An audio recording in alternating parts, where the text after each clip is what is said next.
Come on.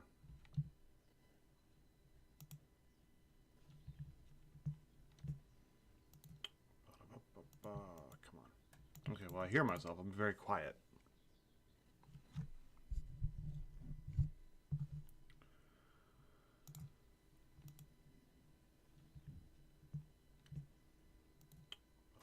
Come on. Okay, well, I hear myself. I'm very quiet. Oh, that's fine. I'm just talking quiet. Obviously. All right, let me just open that. Pop that over. Very quiet. Oh, that's fine. I'm just talking quiet. All right, I'll close that because I don't need it. All right. So I had initially watched this and had done a recorded reaction to it through OBS, but the audio quality was so poor. It's probably not that good right now, but I get a little bit of a pass because, you know, it's a live stream. So I was like thinking to myself, you know what? Instead of just doing this recorded reaction that I did, I'm going to go through this live stream again, starting from this position, which is where I started at last time, and just kind of go over it. Now, this is a debate between Destiny and some dude. This happened 6 days ago, so it's less than a week ago. And I skipped the first hour and a half because it has nothing to do with the conversation that's happening right now in this debate between Destiny and this guy. I'm starting here because this right here is where we enter into my bread and butter. This debate, just to give you kind of background, you can watch this debate. I'll have it linked down in the comment section or in the description after this live stream.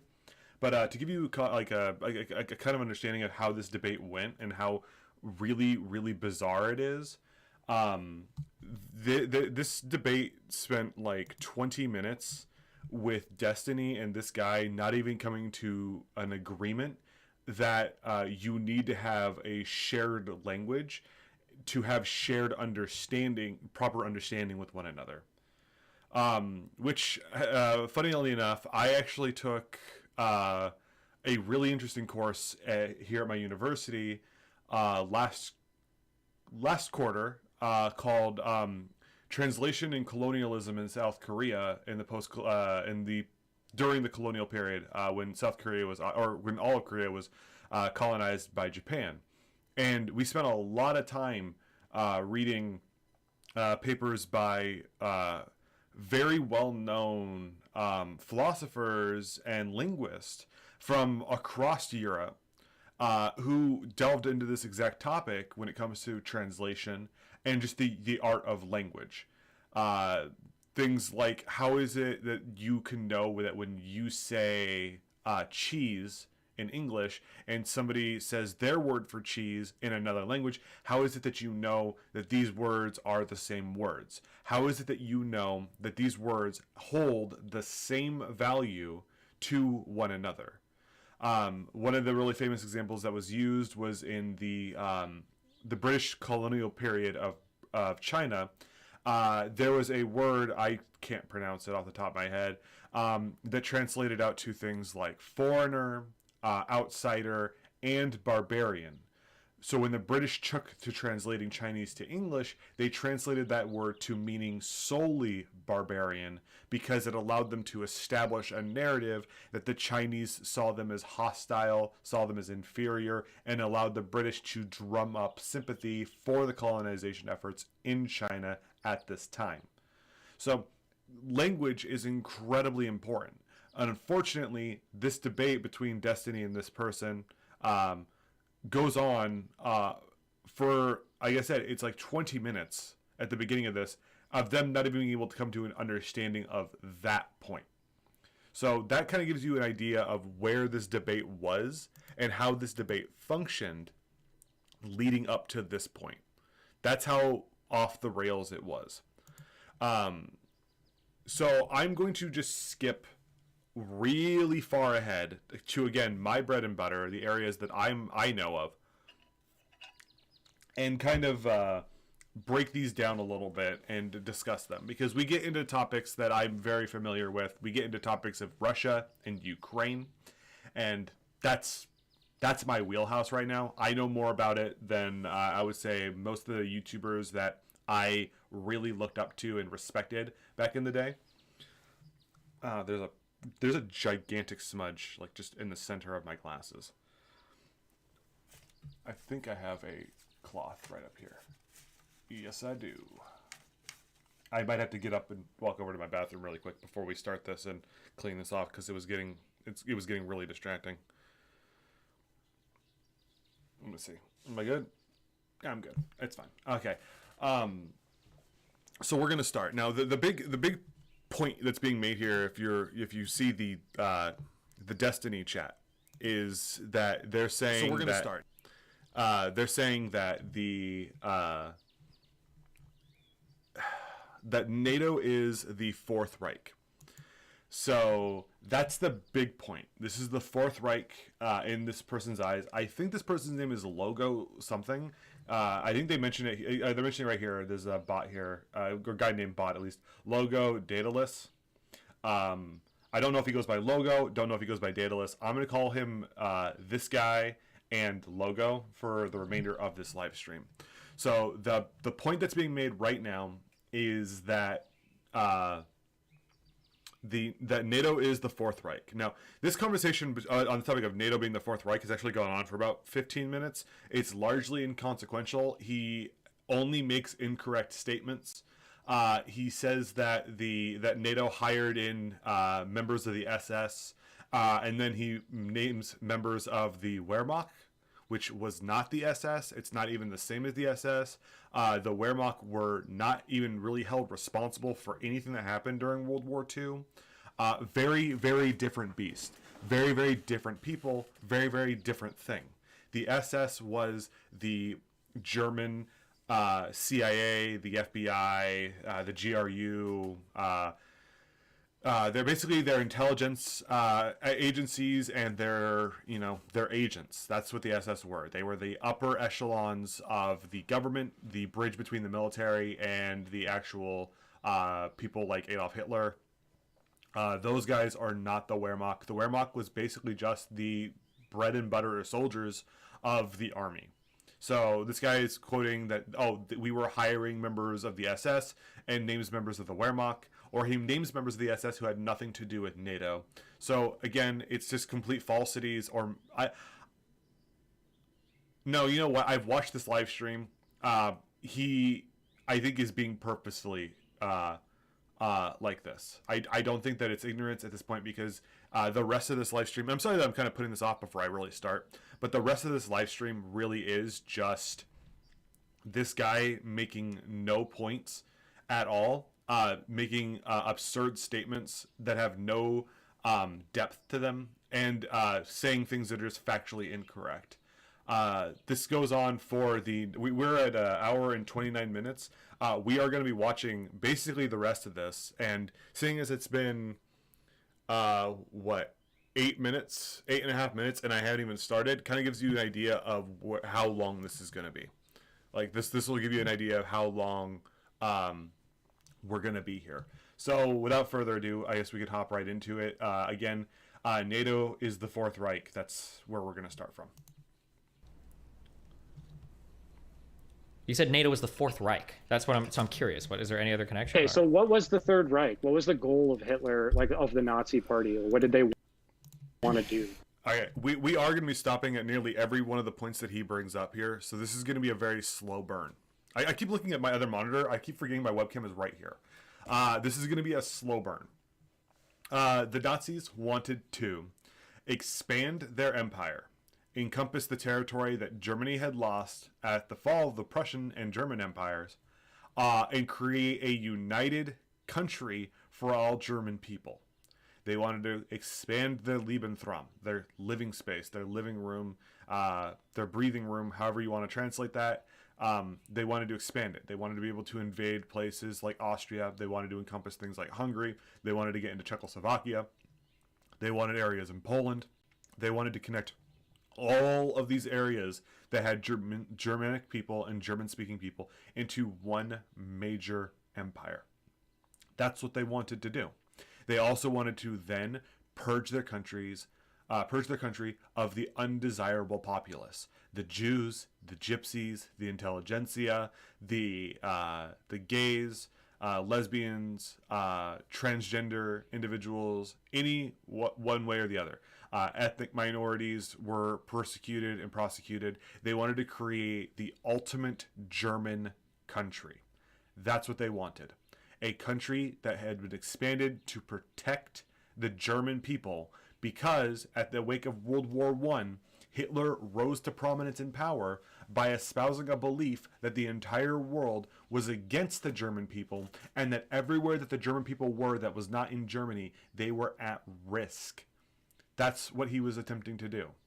Everywhere that they were, the German people were at risk. They were being persecuted. They were being discriminated against. They were hated. Their economy was in shambles because the world was against them. All of these things. And I'm making these points in this wording because it's going to be relevant in a little bit. And I want you to remember what I've just said here. Okay? So this is very important. That's why I have stopped on this point in particular, to lay this foundation out, because it's going to be important to understand in a little while. I don't know. Just like span some Aryan Empire across all of West. It's some moral tradcon bullshit or whatever. I don't know. I'm sure he had a lot of different NATO? goals. No, not like NATO. No. Again, we're stopping at nearly every step here. We are going old school 2013, 2014 YouTube reaction. We're gonna be going for a while. This is a 40-minute live stream. When I did my recording just talking to myself, it went on for 2.5 hours. So we're in for the long haul today. Luckily, it's a Sunday and I have nothing to do other than sit and play Kingdom Hearts, which I really don't want to be doing. So no, not like NATO. See, this is going to be a reoccurring point that gets brought up during this live stream, that this person and most people who are anti-NATO make this statement. They will compare acts of military aggression and military expansion to NATO. So Germany invading Poland is the same thing as NATO bringing in Latvia, Estonia, and Lithuania to NATO in 2004. Now, the reason for this is because this guy is a dipshit and he's fucking stupid. And again, most people who are anti-NATO, I'd probably say that everybody who's anti-NATO is stupid, because they make this mistake. I don't believe that NATO should be expanded because it's an empire. The problem is that the only way to get into NATO is to apply for NATO. You have to be a willing member of NATO. You have to want to join. Well, it used to be that way. You had to have wanted to join. Unfortunately, Angela Merkel and Barack Obama, during Barack Obama's presidency, made this not really as clear-cut as it should have been, because Ukraine has been trying to join NATO since like 2008, and they've been denied access to NATO. That's largely due to the fact that there is one caveat there that is kind of messy when it comes to joining NATO, and that is you can't have any active territorial disputes, which Ukraine and Russia have had a territorial dispute that's been kind of brewing since around 2008. It didn't really start to boil over until 2012, and that was when when oil discovery was being performed in Crimea. But that was one of the major reasons. It was also the fact that they didn't want to, under the Obama administration, they didn't want to provoke Russia anymore, because when Barack Obama was running against Mitt Romney, you might famously remember him saying that Russia is not a threat. They are not a superpower. They're a regional power, and they should be treated as such. That we should not worry about the actions of Russia, and that was largely due to the fact that we were trying not to provoke Russia at the time. And basically, we were trying not to provoke Russia through the entirety of Obama's administration. But the actions of, I think it was 2008, was actually, I'm a fucking idiot. 2008 that was the last year of Bush's administration. And I think that it was both of them. It was Bush and Obama were playing this game. Because remember, in 2008, Russia had invaded Georgia at the same time, and the world just kind of let that happen. And then that war ended in, I think it was 8 days, because the world did not want to fight against Russia, because Russia has nuclear weapons. Russia big, Russia scary. But again, on the topic of expansion, diplomatic expansion of ties, such as the expansion of NATO into willing countries, is not the same as military expansion of a country through force. Latvians, Estonians, and Lithuanians did not die in 2004 for joining NATO. We did not go in and kill a bunch of them until they joined. Similarly, today, the Russian invasion of Ukraine is not the same as Finland and Sweden breaking their historical non-alliance agreements to want to join NATO. Why? Because they want to join NATO. They're not being forced to join NATO. They want to join NATO. Why? Because the writing is on the wall. Russia wants to and will continue to try to expand its territory by force. These are not the same concepts. They're not the same things, and they shouldn't be treated that way. Unfortunately, anti-NATO people constantly make this statement. Even people who I somewhat like, people like Bill Maher, when he was talking to Ben Shapiro, made the statement that the reason why Russia strikes out in aggression is because of the existence of NATO. It's a very poorly thought out position to hold, and it's only really held by people who claim to understand geopolitics, claim to understand foreign policy, claim to understand Russia specifically, their forms of foreign policy, and will espouse these half IQ points to other people. And this live stream is going to be full of that. By the way, I started this. I've stopped now for we're at like for like 9 minutes. I've gone 30 seconds in. Strap in. NATO is a member, is a bunch of independent countries that join, if they want to, with an organization that only is there to provide military assistance. We don't have any external controlling things. There's not like a NATO government that dictates bases. Are there NATO bases on? Yes. Country? Yes, there are NATO bases in other countries. I'm doing this partially for two reasons. One, to get the stress, the migraine that this live stream it's out of my brain, but two, because there are people who might be younger. Because I remember when I was a teenager, I was so ignorant of the world. I didn't understand the world. I went through basically my entire teens as one of those America bad kind of people, and America bad, NATO bad kind of people. This guy, by the way, claims to have finished college, so this guy's not a child. This guy is an adult. He's just stupid, and I'm doing this because I want people to understand. There are people out there who they're too busy with their daily lives, going to work, taking care of their families, taking care of themselves, taking care of their mental health, and they don't have the time to dedicate themselves to the nuances and the specifics of things like the creation of NATO. Having NATO bases in a country doesn't mean a fucking thing, because these NATO bases are stocked with troops from all across NATO. So you could have a NATO base in Poland, for example.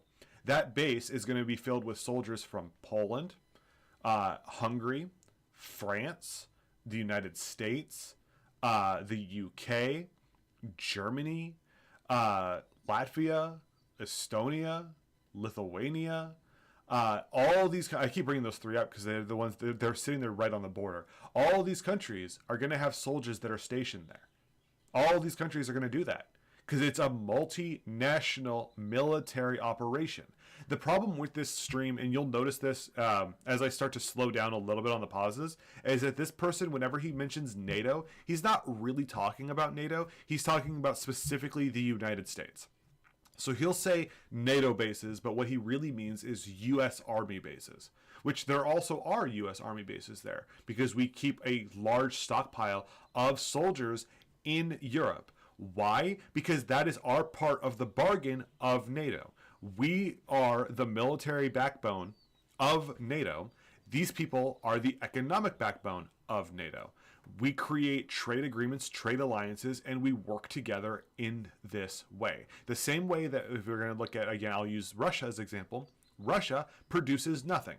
they can't produce anything. They have no manufacturing really to speak of. But what they do have is massive amounts of natural resources. So they export their natural resources, they import their technology. That is an economy. That is an economic trade agreement. Both parties in those agreements benefit from one another. It's unfortunate that Russia only seems to create long-lasting, strong trade agreements with countries like China or India, where the standards of creating a good agreement and a moral agreement are incredibly flimsy, which is why most people who live in Russia live in poverty, while their upper 1% are billionaire and trillionaire oligarchs who have boats that are half the size of California.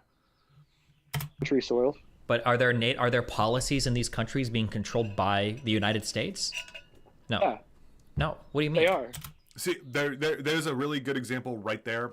Destiny immediately picks up on it, that when this guy talks about NATO, that's why he said there's not NATO policies. Destiny mentioned U.S. policies. He's very quick to pick up on this guy when he talks about NATO being just another word for the United States, which, as this video goes on, it will begin to just settle back and forth of him interchanging between the United States and NATO as time goes on, but he means the same thing. Like what? We spend a lot of money controlling the policy, like the Nord Stream. Okay. I hear so much about this. I'm going to let this go a little bit. I will pause to talk about the Nord Stream thing. Tell me why you think NATO controlled the Nord Stream 2 shit.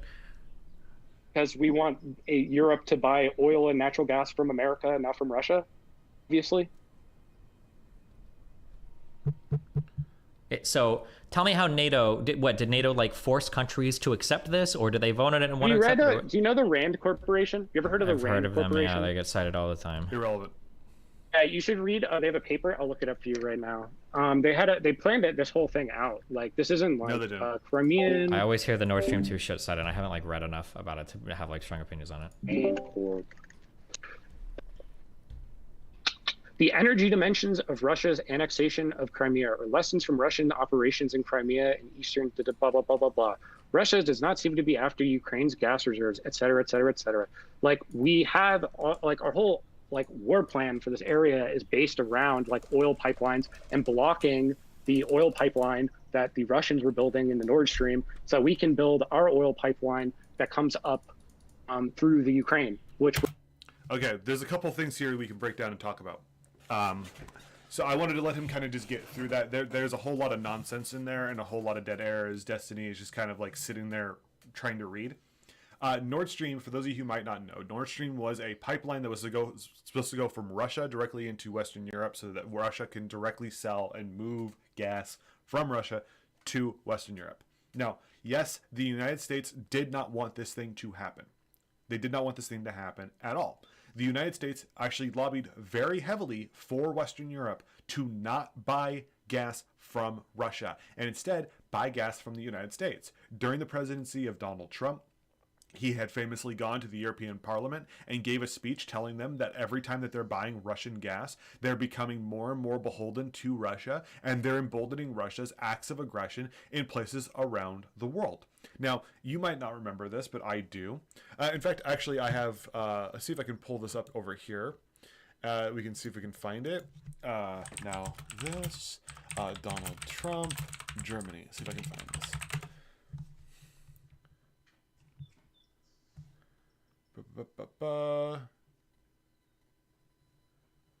Or maybe it was him not talking about the European Parliament, it was the UNGA.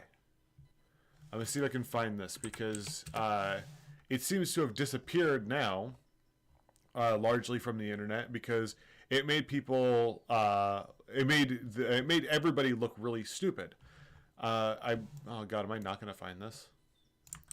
Let's see, maybe we just Google it. Oh, it's Fox News, I guess. But, fuck off, Fox. I don't want to give you... There, fine. Oh my God, I'm gonna...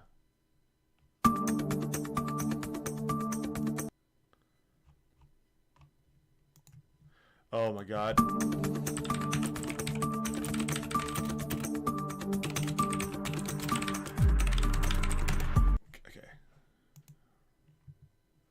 Let's see if I can find it. I don't know when this was tweeted. I see that It was. Let's see if I just do this.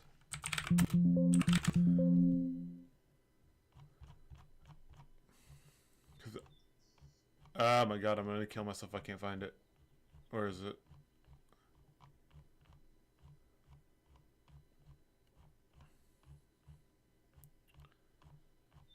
Come on, come on.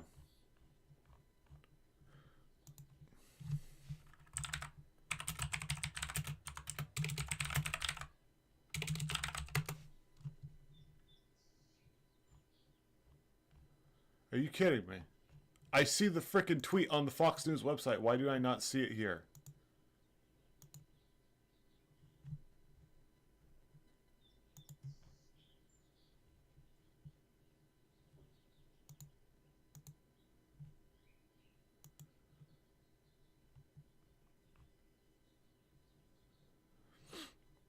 Okay. Let me just...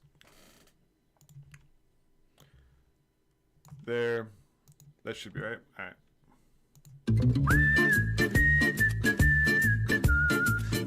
Germany will become totally dependent on Russian energy if it does not immediately change course.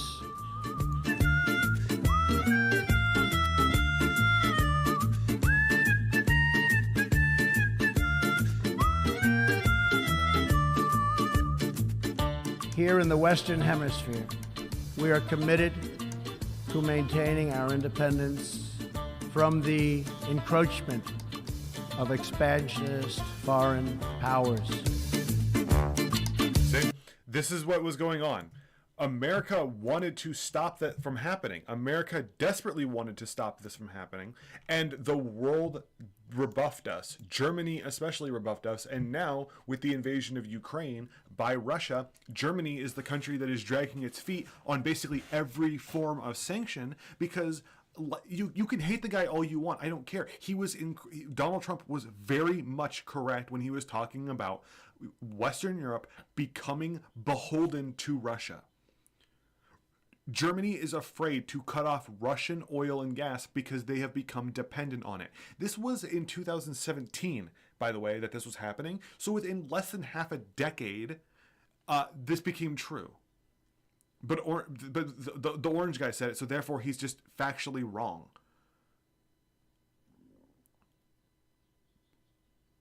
This pipeline, we wanted to stop it. It was not. I keep looking at my other monitor. This pipeline, we wanted to stop it. We could not stop it. Do you know what stopped the pipeline from being made? Russia invading Ukraine. That's why Europe is not buying Russian gas right now, because they invaded Ukraine, not the Ukraine, Ukraine. They invaded Ukraine. This is Russia's fault. This is not America's fault. This is not NATO's fault. This is not Western Europe's fault. Russia did this. And Russia is stupid for doing this because 60% of their economy relies on the fact that they export natural gas, coal, and oil. Whereas why we're trying to hold on to it so that we have like the crossroads of like where oil and natural gas is sold in that area, because that's how we maintain. In this guy's mind, an independent country that is not a part of Russia, by the way, is being held onto by the United States. So there is no independence here. Ukraine does not deserve independence. They don't have independence. They never have had independence. And Russia is just trying to wrestle control of Ukraine away from the United States. In our global hegemony, like that's how. So the Nord Stream pipeline is basically for the purpose of buying gas from Russia. Yeah, that was the purpose, but now it's been halted. What is it? But this is through Ukraine. That isn't even a NATO country. It was halted through warfare, being waged by Russia, not by the United States or NATO. What does this have to do with NATO forcing things on other countries? How do you think we do that? Do what? Does America like do any sort of like influence campaigns like in Europe to like influence their domestic Everybody's influencing everybody all the time. The video clip that I just showed you of Donald Trump talking to Europe at the UNGA was a form of influence. That was influencing. So yeah, every country does influencing. It's not abnormal, nor is it immoral to do influencing.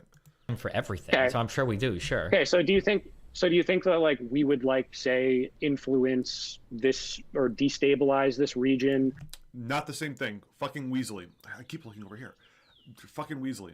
Destabilization is not the same as influencing at all. They're not even in the same fucking ballpark at all. They shouldn't be used interchangeably. They're only used interchangeably by weasels. An influence campaign is to do what Donald Trump was doing in that clip. Go to a country or go to a series of countries saying, hey, don't buy oil from Russia. They're a foreign expansionist power. They don't consider themselves to be part of the West. They don't consider themselves to be part of Europe. We haven't shut them out. They chose to shut themselves out at the fall of the Soviet Union. Don't buy gas from them. Buy gas from us. We're with you. We're a part of your group. We're in NATO together. We fought together. We fight, bleed, and die together. Buy gas from us. We are brothers. We are a brother of Western Europe. That's an influence campaign.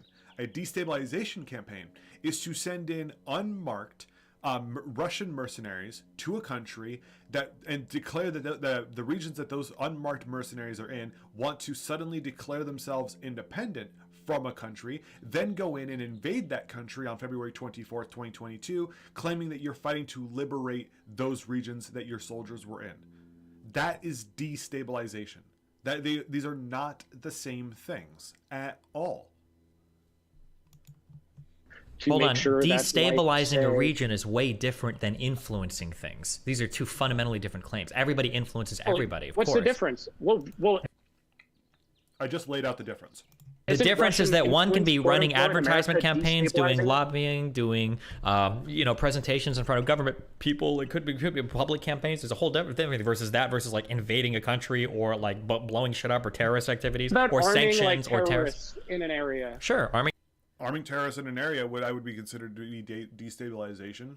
The problem is that the only terrorists that are being armed in Ukraine right now were the separatist factions of Ukraine, the separatist groups in Donbass and Luhansk that were made up largely of criminals and gang members who were armed and created their militia, their separatist militia. That would be arming terrorists in Ukraine. Arming terrorists in an area would be like a violent intervention, sure. Okay, so do we do that? In Europe? No, we have not done that in Europe. Where? I mean, historically, we did this in Italy. I'm not, right? Or historically, no. In the past, like 20 years. That's a very good point. This guy will constantly talk about the historical context of things. And as a history guy myself, 2 degrees, it's infuriating because it has very little to do with the modern day when it comes to these kinds of conversations. Saying, oh, historically, we armed terrorists in Italy. That was decades upon decades ago. It's not really relevant to what's going on in Europe right now.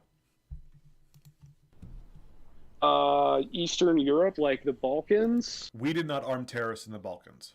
We helped people in the Balkans who were being massacred in the Balkans. Now, at the end of the Soviet, this is the thing that a lot of people may not know, and it's because it's kind of niche. Because the Balkans, modern Balkan history is pretty niche. Because when people think of the Balkans, we only really ever think of World War I. The Balkans, at the end of the Soviet Union, when Yugoslavia fell apart and the Yugoslav wars went on for 10 years, fell into basically a period of nearly constant ethnic genocides. From Albania, Kosovo, Bosnia, Herzegovina, and Serbia, they were just in a mass murder spree and just trying to kill each other. And it was brutal and it was horrific. The Bosnian genocide in particular was particularly fucking disgusting. And the genocides that were being carried out in Kosovo were also horrifically disgusting.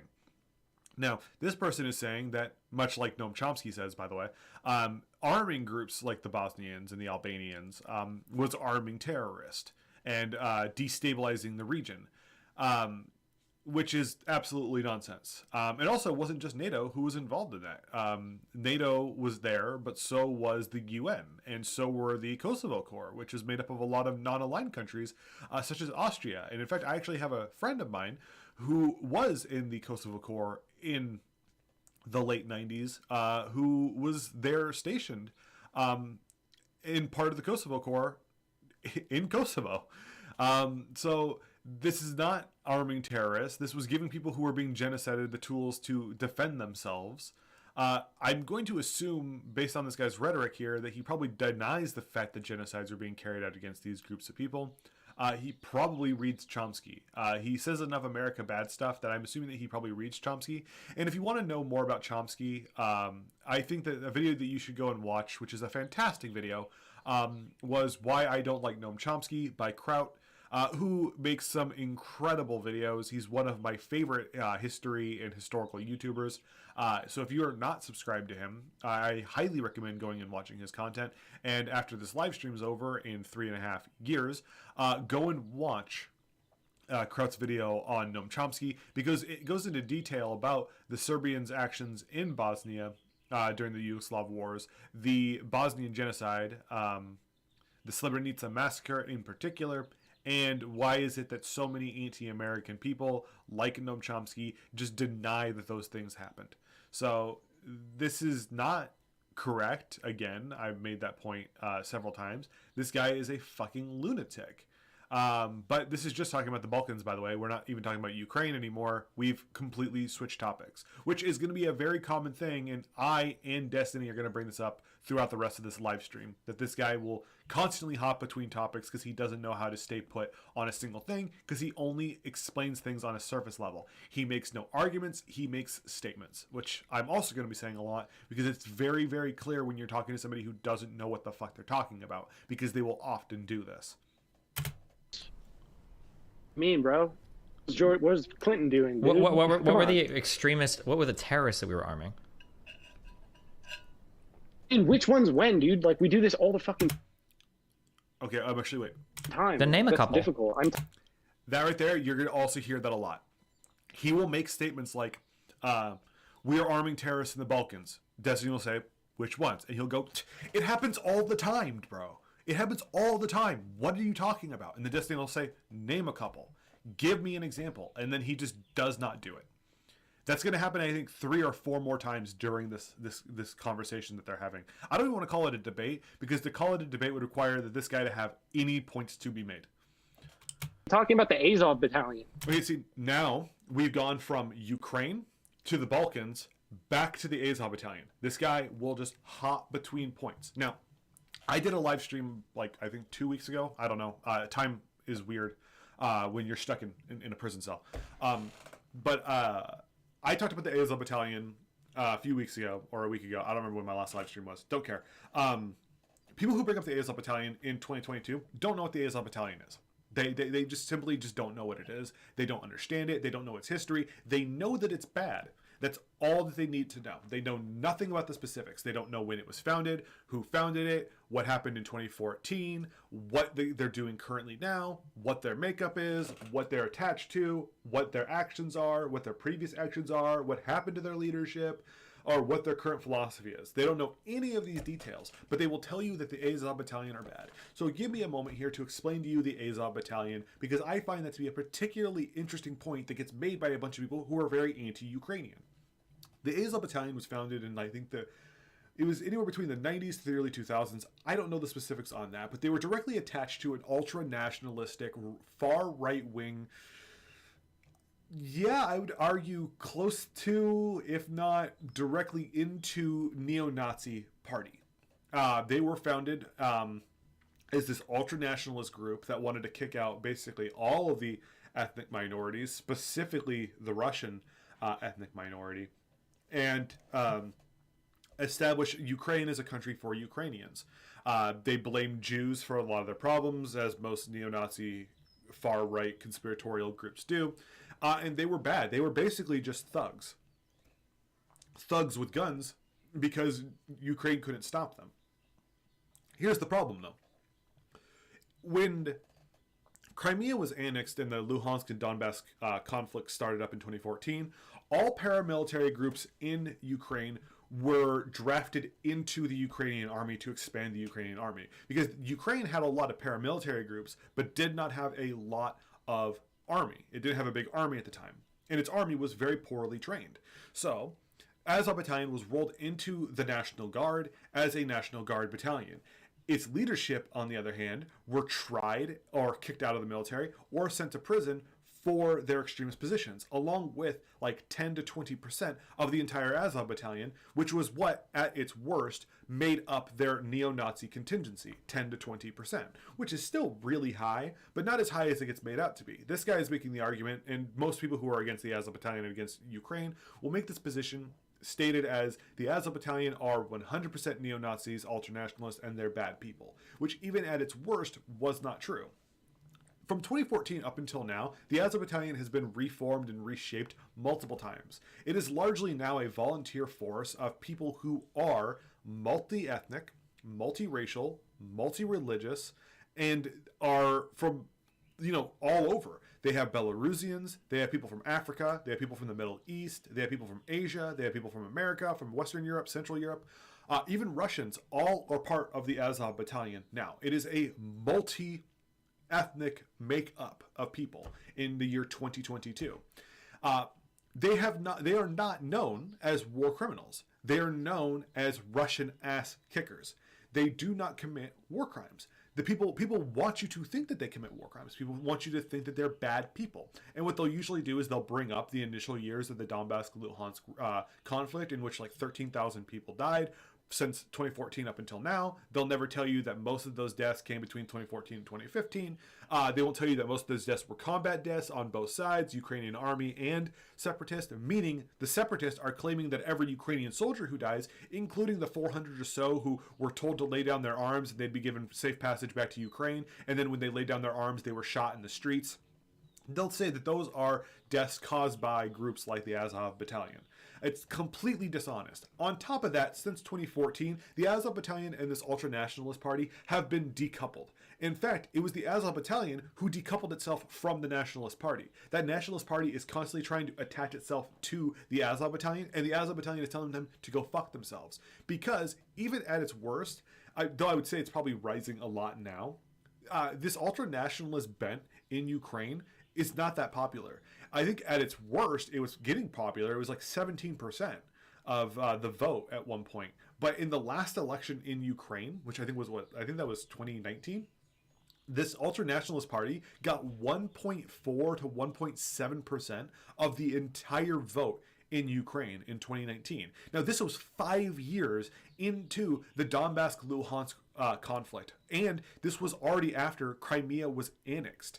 And the vote for this party was down astronomically. They were super irrelevant. The Green Party in the United States gets a higher vote than this party does, than this party does in Ukraine. At the height of what I would argue up until the invasion started on February 24th, at the height of anti-Russian sentiment in Ukraine. So bringing up the Azov Battalion in 2022 is a prime example of somebody who does not know what the hell they're talking about. On top of that, the United States purposely made sure to never arm, along with Western Europe, made sure to purposely never arm the Azov Battalion. They gave weapons to the Ukrainian military under the pretense that those weapons would not go to the Azov Battalion. Now, did they go to the Azov Battalion? Probably. But they were purposefully labeling them as extremist and terrorist. By the way, hello Lee, good to see you. So it's not an accurate statement to make. Everything that this guy just said, even in that statement of the Azov Battalion, is factually incorrect. By the way, I've been going for 43 minutes, and we've gone on for exactly 4. Okay. Right now. We don't arm the Azov Battalion. And the Azov Battalion doesn't exist right now. No, we don't. Yeah, we do. We just sent arms over to Ukraine. Do you think we send arms to Ukraine? Ukraine has a military, and the Azov Battalion is part of that military. Trained their military, by the way. What? Trained their military. Poland, Hungary. No, not Hungary. Poland. Estonia is training them. Germany, France, the UK, and the United States. I don't know. I'm sure they get probably help from all sorts of people. Probably some from the West, but why you wait? Hold on. Do you see how you're pivoting from one topic to the next every single time you get like? I don't see it as different topics. Okay. Let's Ukraine, the Balkans, Azov Battalion, who armed the Azov battalion, who trained the Azov battalion. It's all connected through a string, but it's not the same topic. This guy is hopping between topics. It's like try to stay. Were you the guy I watched talking about the Rittenhouse case? I subscribed, but I can't remember. Yeah, I did. I did a couple live streams talking about the Rittenhouse case as it was coming to an end. That was me.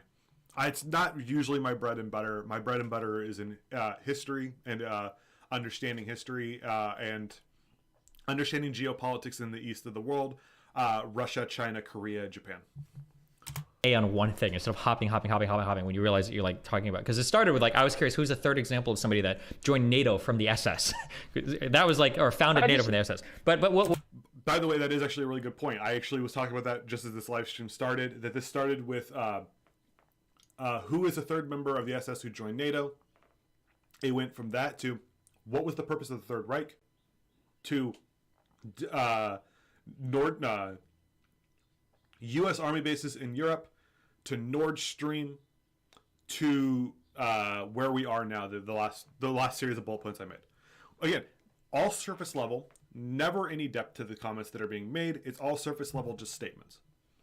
What if we want to focus like on the Azov like, battalion, right? Like any military assistance we send to any country in the world is probably going to help a Nazi somewhere, right? Because militaries just tend to have more far right people or nationalist people than any other military. I don't think we should send military assistance. That's great. I don't care. That wasn't what the conversation was about. The conversation was whether or not we're armed. Should. You said that's. I don't care. That's not what we're talking about. You said the conversation was whether or not we armed the Azov.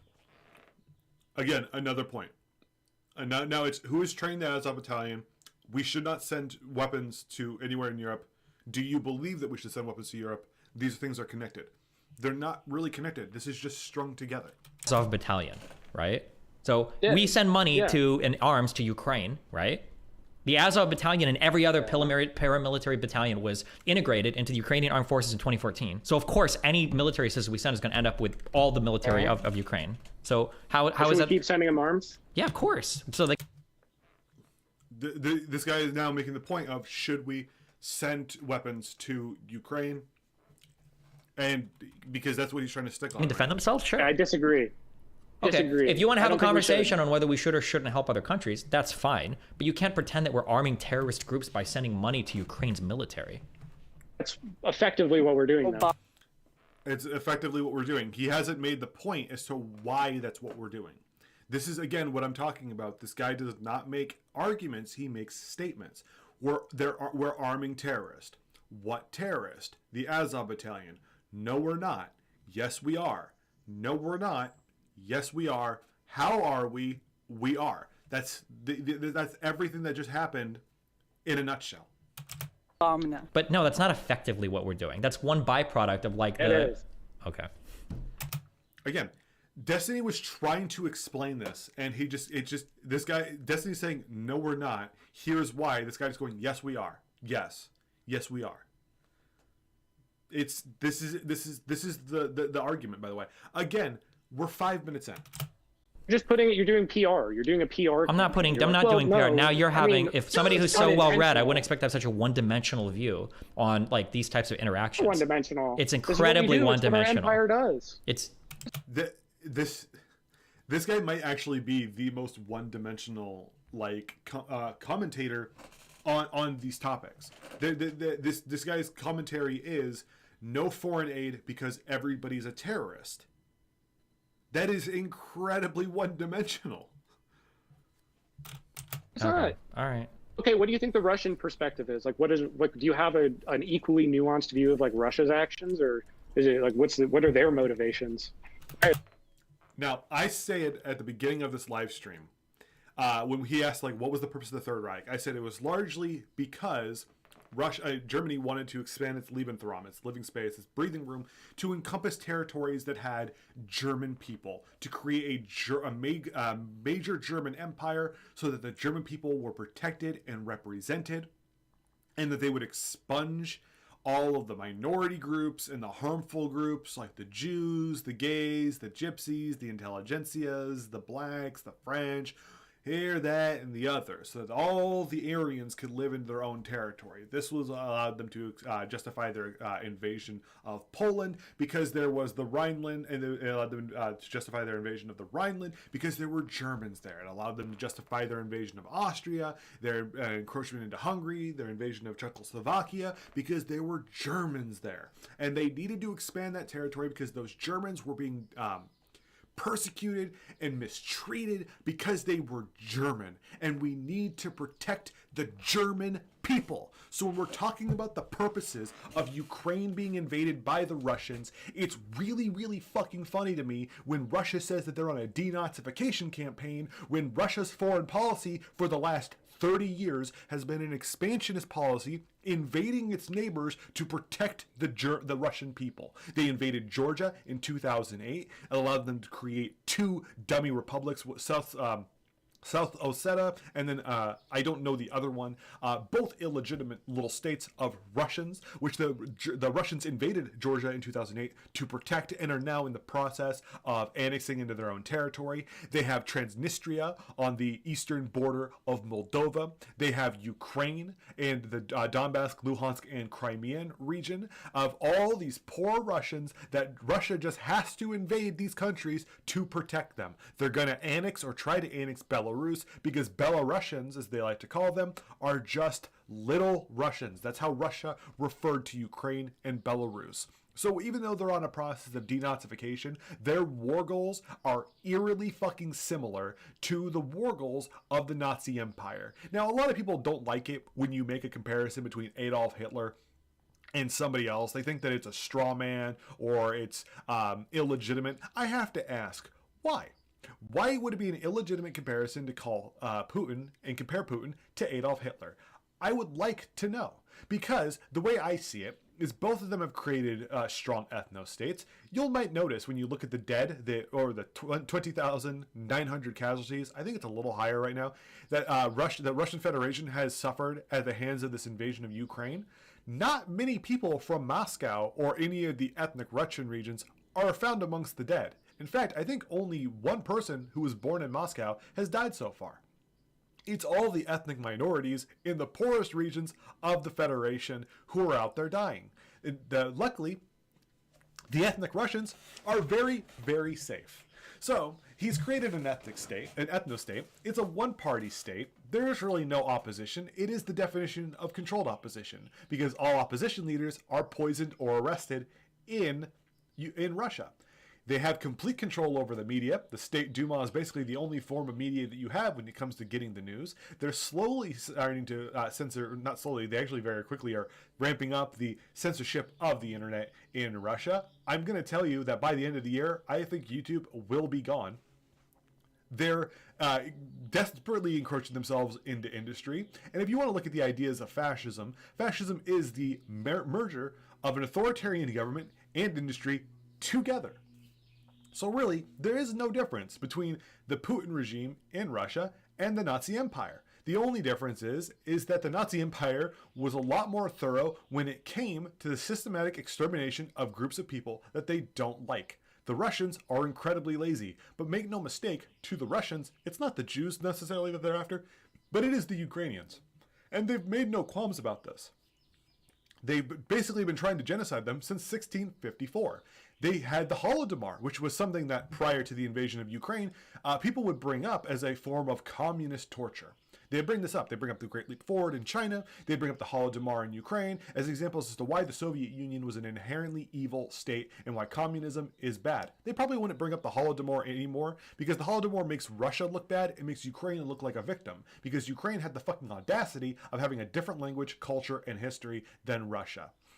So really, there is an apt comparison to be made between the two empires and the two states, and they should be treated as such. The modern-day Russian Federation is a Nazi empire. It's a fascist empire. It's an expansionist empire. They're not your friend. They don't like you. They've been trying to undermine your countries for the last 30 years. They see you as a threat. They see you as hostile. They don't like you. To defend them is fucking asinine. And unfortunately, there are way too many people in the United States, the UK, and Germany, and France who think that it's totally fucking fine what Russia is doing. There is no excuse to be made. There is no excuse for Russia that is justified. To defend Russia in any way is to defend fascism. Whole stop, no ifs, ands, or buts. There's no gray area. There's no middle ground. There's no centrist position. There's no fence to sit on. It's either you are for or you're against the expansion of fascism. Sorry, that's how things fucking work in the real world when it comes to fascism. There is no middle ground to be had. In fact, I would point to, again, since this invasion started, that this invasion has been so fucking egregious that countries like Switzerland, which have held historic neutrality through the Nazi era, have broken their neutrality to side with those that are against Russia. Again, I point out to the fact when it comes to the expansion of NATO, Finland and Sweden, two countries that are famously non-aligned countries, have decided they want to join NATO because it's, excuse me, very clear that Russia is in the wrong. So that's what the Russian reasoning for wanting to do this is. Russia has wanted control of Ukraine for 30 years. Putin has made it very clear. He's never hid this. He's written papers, essays, and articles talking about the fact that Ukraine doesn't exist. It has no right to exist. It does not deserve statehood. He wants control of Belarus and Ukraine, the three founding members of the Soviet Union, to encompass them into the greater Russian Federation. That's what he wants. The Ukrainian people, he wants to finish what Russia started in 1654. Put those people into permanent serfdom and kill them, execute them, genocide them, Russify the region. Why? Because Ukrainians have an independence bent. They don't like being controlled by people. The reason why I point to 1654 is because that's when the Ukraine region of the Poland-Lithuanian Empire broke away and joined Russia to get away from Poland. Then that same region went and joined Sweden in a war against Russia, fighting for its own independence. They lost. In 1808, the Ukrainian language and Ukrainian heritage began to get replaced in a series of Russification. By 1876, Ukrainian was basically an illegal word. You couldn't be an ethnic Ukrainian. You were an ethnic Russian. Your language, your history, your heritage, and your culture were being destroyed and erased. By 1917, with the Bolshevik Revolution, the Ukrainians decided they were going to declare their independence while Russia was seen as weak and broke away. Unfortunately, that broke into a civil war between the communists and the proper Ukrainians, to which the Ukrainians unfortunately lost, founding the Soviet Democratic People's Republic of the Ukraine, which would eventually go on to help found the massive Soviet Union alongside Belarus and Russia. These people have wanted their independence for a long fucking time. It also should be stated, because I'm sure that it gets brought up in here, it's a little hazy. I'm sure that it gets stated that the Crimean region used to belong to Russia. Unfortunately, it was given to Ukraine in 1954, nearly 100 years ago. So that statement of, oh, this used to belong to Russia, is incredibly irrelevant and should be ignored basically by everybody. So that's Russia's reason for wanting to invade this area. And that's just, again, facts. I haven't labeled out, other than telling you that if you support Russia, you support fascism, which is an opinion, but it's also the right opinion. Nothing I've stated to you is factually inaccurate. Is Russia doing what it's doing? Let's see. To what extent does Ukraine have a Nazi problem in your view? Not at all. Ukraine does not have a Nazi problem at all. I was talking about this before. In the last election in 2019, their ultra-nationalist Nazi party, I'd argue as them being a Nazi party, got like 1.4 to 1.7% of the entire vote. So 1.4 to 1.7% of the entire vote is nothing.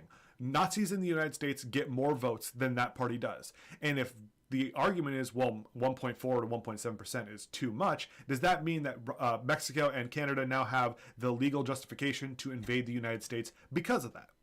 I would argue no. No, they don't. I think most people would argue no, that they don't. In fact, I would think almost every person in the United States would argue that no, that they don't. Let's see what's another one. One of the huge differences between Putin and Hitler was that Putin has been keeping military in check with regular purges / dismisses after every conflict. He has deliberately decreased their competence level for decades. That's actually not entirely unique though, because Hitler often purged his military as well. This is actually another point that I've made to one of my friends who's in the army, and he struggles to find an answer. Find me an authoritarian country with a functioning military. with like a competent military past the German Empire. And remember, I'm only talking about the German Empire in the beginnings of World War II. The Nazi Empire, sorry, not the German Empire. I'm only talking about the Nazi Empire in the beginnings of World War II, because almost as quickly as they began their rapid expansion in World War II, they began to lose territory in World War II, and they began to lose their territory very, very fast. And they began to lose their gains very, very fast. Hitler would very often purge officers from his military because authoritarian leaders don't like being given bad news, which is what is a major problem with authoritarian governments. Or authoritarian militaries. They don't give bad news. They'll either avoid giving bad news, meaning that they lie to their leader and mislead them, or they do give them bad news and they're arrested, tried, or killed. So that's not unique to Russia. Russia just does it more because Russia is a incredibly corrupt country. Like, incredibly corrupt. Germany did not have a corruption problem. It had an evil problem. It didn't have a corruption problem. Russia has an evil problem and a corruption problem.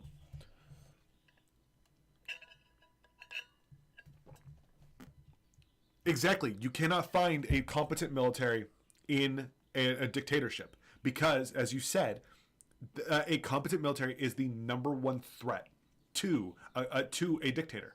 Let's look at Belarus, for example. Their military fucking hates Lukashenko. Loroshenko? Is it Loroshenko or Lukashenko? Because I know those are both people. I think it's Loroshenko. Belarus. Lukashenko. Okay, sorry, it's Lukashenko. Yeah, the military of give me one moment, Lee. I'll get to that in a second. The military of Belarus hates Lukashenko, but the military of Belarus is also pretty gutted. They don't have a whole lot of control or a lot of they don't maintain a lot of control in Belarus, which is why the Russian army is in Belarus. The Russian army is there to protect the legitimacy of Lukashenko. So they are holding him in power. They're also kind of holding him hostage, but they're holding him in power. And as far as your question of should Sweden join NATO, I can't answer that question. I think if Sweden was to join NATO, it wouldn't be a bad thing. I don't think that any country that wants to join NATO is a bad thing. I think it's actually a very good thing. That being said, there is a danger to be found with non-aligned countries becoming aligned, because countries like Sweden and Finland have used their non-aligned status to negotiate and broker deals between Russia and NATO countries. But it's unfortunate that Russia is so aggressive towards NATO countries that it's forcing, and non-NATO countries, that it's forcing countries to want to join NATO. If Finland and Sweden join NATO, I'd be happy. I wouldn't mind that at all. But I think that it would be better if they were to remain non-aligned. But in this day and age, when Russia is constantly threatening to strike Sweden and strike Finland, so much so that they were flying nuclear bombs over their territory, I don't blame them for wanting to join NATO at all. I don't blame them for that at all. I think that it would be fine if they were to join NATO. Because again, I think NATO is a force of good. It's a force of positivity in the world.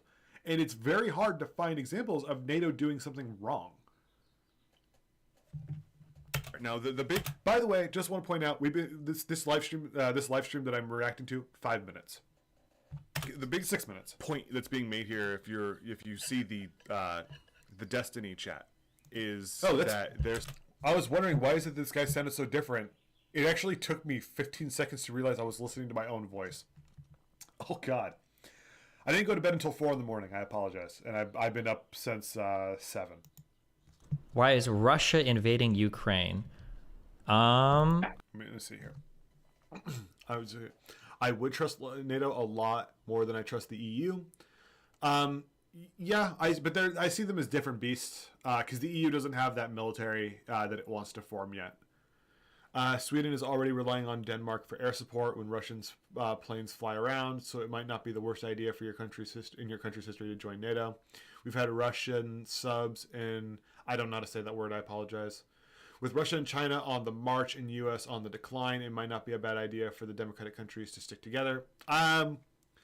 I'm not going to talk about America being on the decline. I don't necessarily believe that statement. But you're right that it's not a bad idea for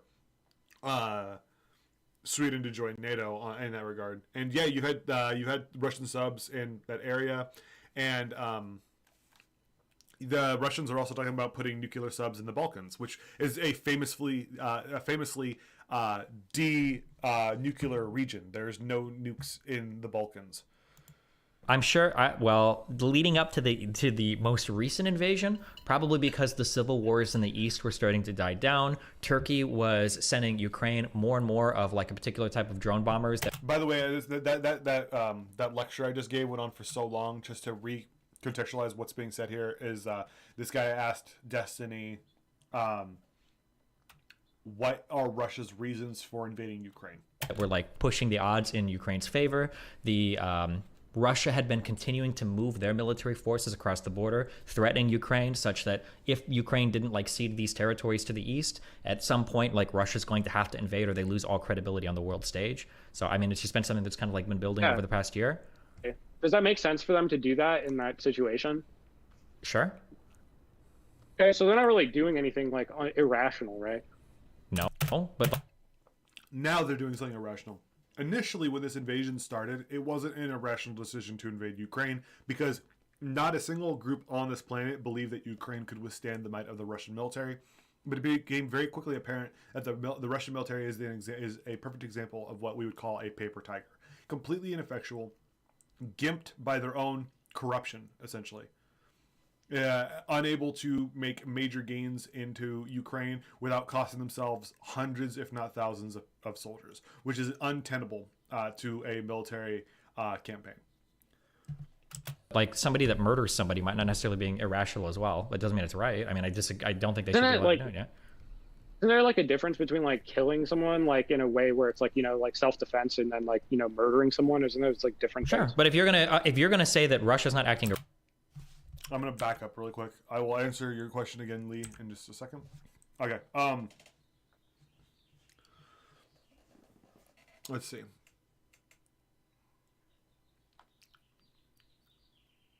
How important do you think China's role is in Russia still being a threat?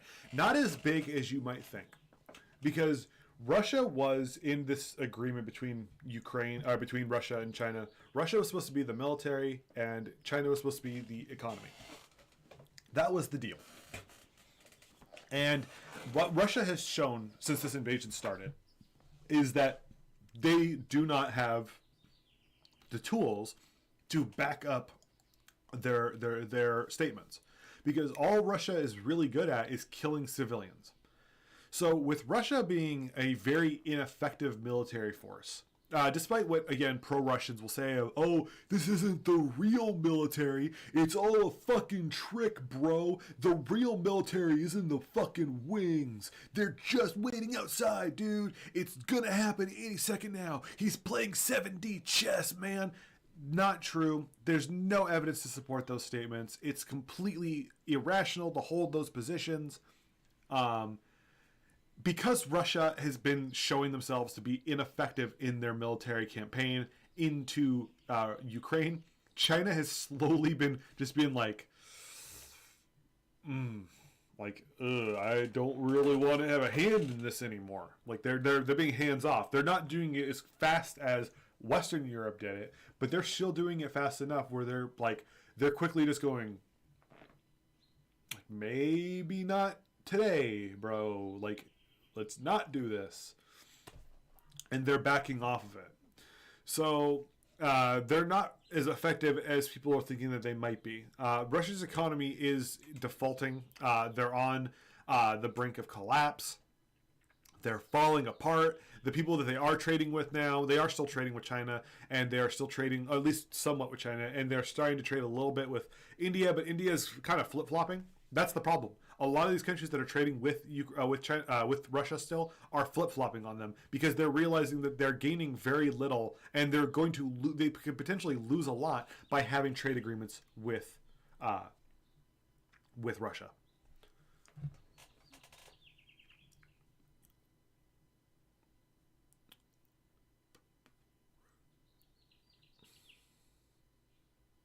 Russia's focusing on artillery barrages, then pushing forward a minimum amount, then another artillery. Yeah, but that's not gaining them a thing. They're not gaining. They're gaining like a block. Not even a block. They're gaining very little, and the soldiers that they do send in are getting decimated. That's why, again, as I stated earlier, 20,900 casualties, over 13,000 dead, over 7,000 wounded since this war started. Those numbers are fucking irrationally high. Irrationally high. And what have they been able to accomplish so far in that process? They have control of Kherson.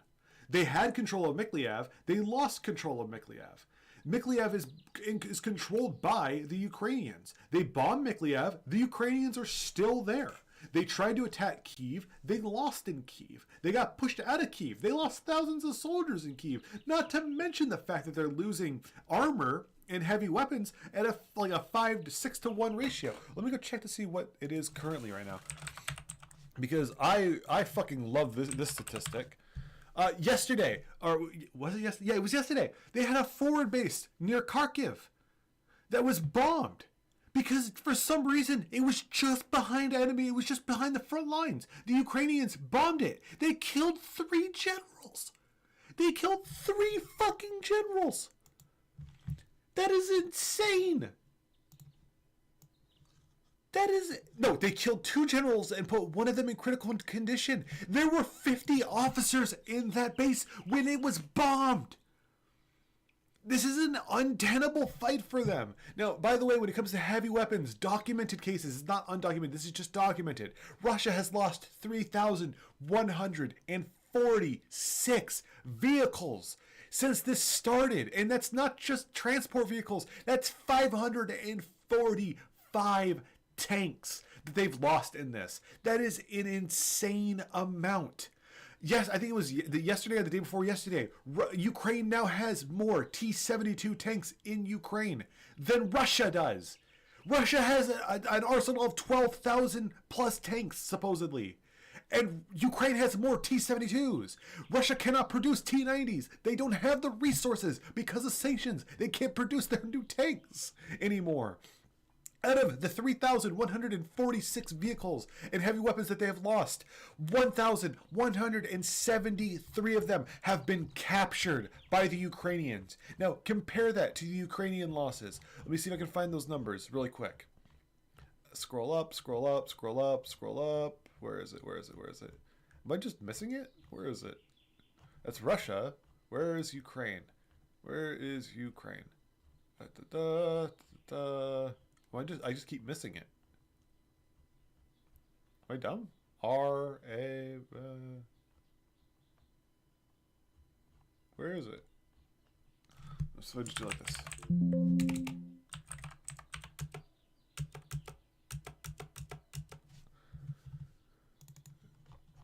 Oh, did he change up the page so that it doesn't... that they're both individual now because the list is so long?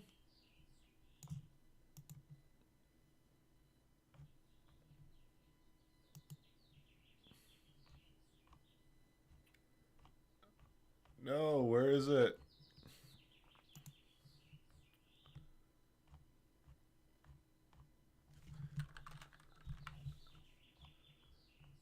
It should be like at the halfway point, I think.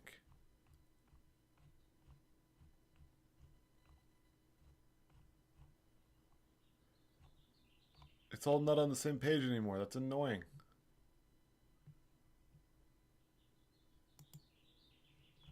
Give me a moment. This is important.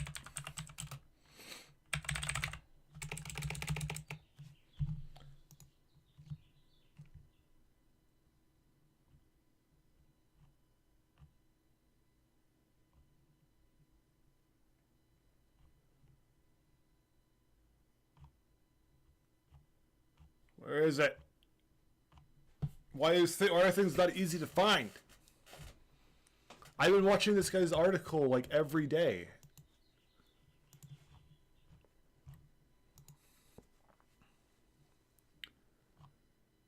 Let's see, Ukraine, Russia, armor.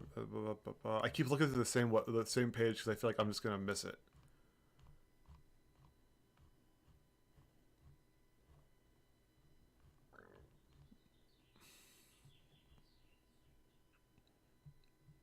Oh, yeah, he did. He switched it over.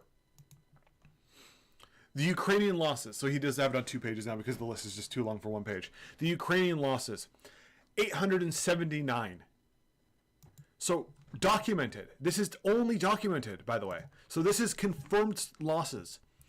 Confirmed Russian losses of vehicles, 3,147, with 1,174 captured, compared to Ukraine with 879 losses, losing only 134 tanks, and captured 419. So we can ignore that they're captured. We can look at the captured of the Russian stuff. 1,174 captured vehicles compared to 879 losses. That is a net gain for Ukraine. By the way, as far as tanks are concerned, 214 captured tanks, 134 lost tanks. They're at a net positive of 80 tanks. Just from what's being captured, not what was being gifted to them by Poland, not what's being gifted to them by other countries. This is an untenable victory right now.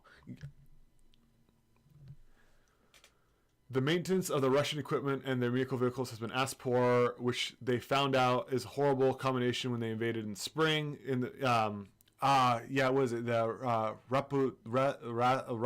Rasputitsa is what it's called. It's the mud season of the spring when all the snow begins to melt. Portable RPGs versus mismanaged tanks equals dead tanks and dead tank crew. Absolutely. That's why you're seeing so many tanks with the tops being blown off. Because it turns out that if you hit the top of it, you pop every single shell that's inside of it. Instant cooking of everybody that's inside. At the end of the day, this all comes down to the amount of losses each nation can sustain without collapsing. Ukraine's not taking that many losses. Like, Ukraine's losses are pretty bad, like, because all losses for their side are bad. They're not taking as many losses as the Russians are, for a multitude of reasons. One, they're better trained. Most of the Ukrainian military was trained by the United States and NATO. We're a better military force than Russia is. Two, they don't have to deal with corruption problems anymore, because the corruption was largely sorted out. Is Ukraine corrupt? Yes. But is their military corrupt? No. Three, they're fighting a defensive battle, a defensive war. Defensive wars, civilian casualties are higher, military casualties are often lower because they're dug into defensive positions. Three, because they're fighting these battles, what they do is they move up, and as the Russians move in on them, they'll fight and they'll back up, and they'll back up, and as they're backing up and the Russians keep going forward, they just keep losing more and more, and then they'll push forward and push the Russians back out. And then when the Russians come, they'll just kind of go and do the same thing again until they run out, and then they'll just push them forward again. That's how these battles are being fought. It's literally a seesaw motion by the Ukrainian military, just cutting right through the Russian army.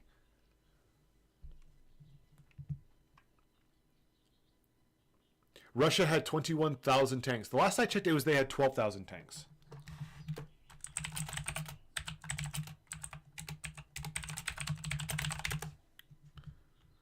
Russia has 15,398 total tanks. But their tanks are shit. Most of their tanks are T-64s and T-72 Soviet-era tanks from like the 60s and 70s. Their modern tank, the T-90 tank, is not being produced anymore because they're being sanctioned so heavily they can't produce anymore. Russia can't live with a 10-to-1 loss ratio. They just can't. That is an impossibility for them. Because they're losing troops at such an astronomically high number right now. Now, when Russia was losing millions of troops in the war against Germany, that would have been unsustainable for them if Germany wasn't fighting a two-front war. If Germany was only fighting the Soviet Union, they would have not been able to win. Ukraine is not fighting a two-front war right now. Ukraine's Western Front is completely supporting of them. In Belarus, as much as Belarus are like on the side of Russia, their military is not involved in this war because their military refuses to be involved in this war. Yeah. We can get back onto the live stream now because I paused. Again, what are we at right now? Just hell yeah, hour and 19 minutes. I've gone 6 minutes in the stream. Is there like a difference between like killing someone like in a way where it's like, you know, like self-defense and then like, you know, murdering someone? Isn't those like different things? But if you're okay, we're gonna We're gonna pause. Just go back a little bit here. Right. No, but like somebody that murders somebody might not necessarily Really doing anything. Stage. So I mean, it's just been something that's kind of like been building over the past year. Does that make sense for them to do that in that situation? As I said, Sure. It makes sense for them to do that only under the understanding that they believe that the war would be over very quickly. Once the war was shown to not have been over very quickly, they should have backed out. Okay, so they're not really doing anything like irrational, right? At this point, I say them fighting this war is irrational. No, but like somebody that murders somebody might not necessarily be irrational as well. But it doesn't mean it's right. I mean, I don't think they should be allowed to do it. Yeah. Isn't there like a difference between like killing someone like in a way where it's like, you know, like self-defense and then like, you know, murdering someone? Isn't there like... This guy also believes that Russia invaded as a form of self-defense against Ukraine. The Russian cries out in pain as it strikes you. different Sure, things? but if you're gonna say that Russia's not acting irrationally, then of course the West is not acting irrationally either, right? Of course not. I don't think the West is acting irrationally. I think that the presentation of what they're doing is false. Well, but that's the same of Russia and the West as well, right? Russia's presentation of like denazifying Ukraine is a joke, obviously, right? I think Putin means that as kind of a sneaky, like he's like making like it's like a very funny. If you speak Russian, he's very. Here we go again. We're gonna get into this part of the topic.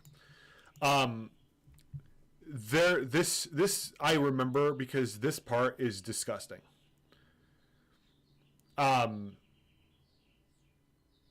This is a disgusting form of apologetics being carried out by a person who is legitimately, I would argue, I think a bad person is what I said before. Because I said that ignorance only goes so far, and you can call a lot of people ignorant.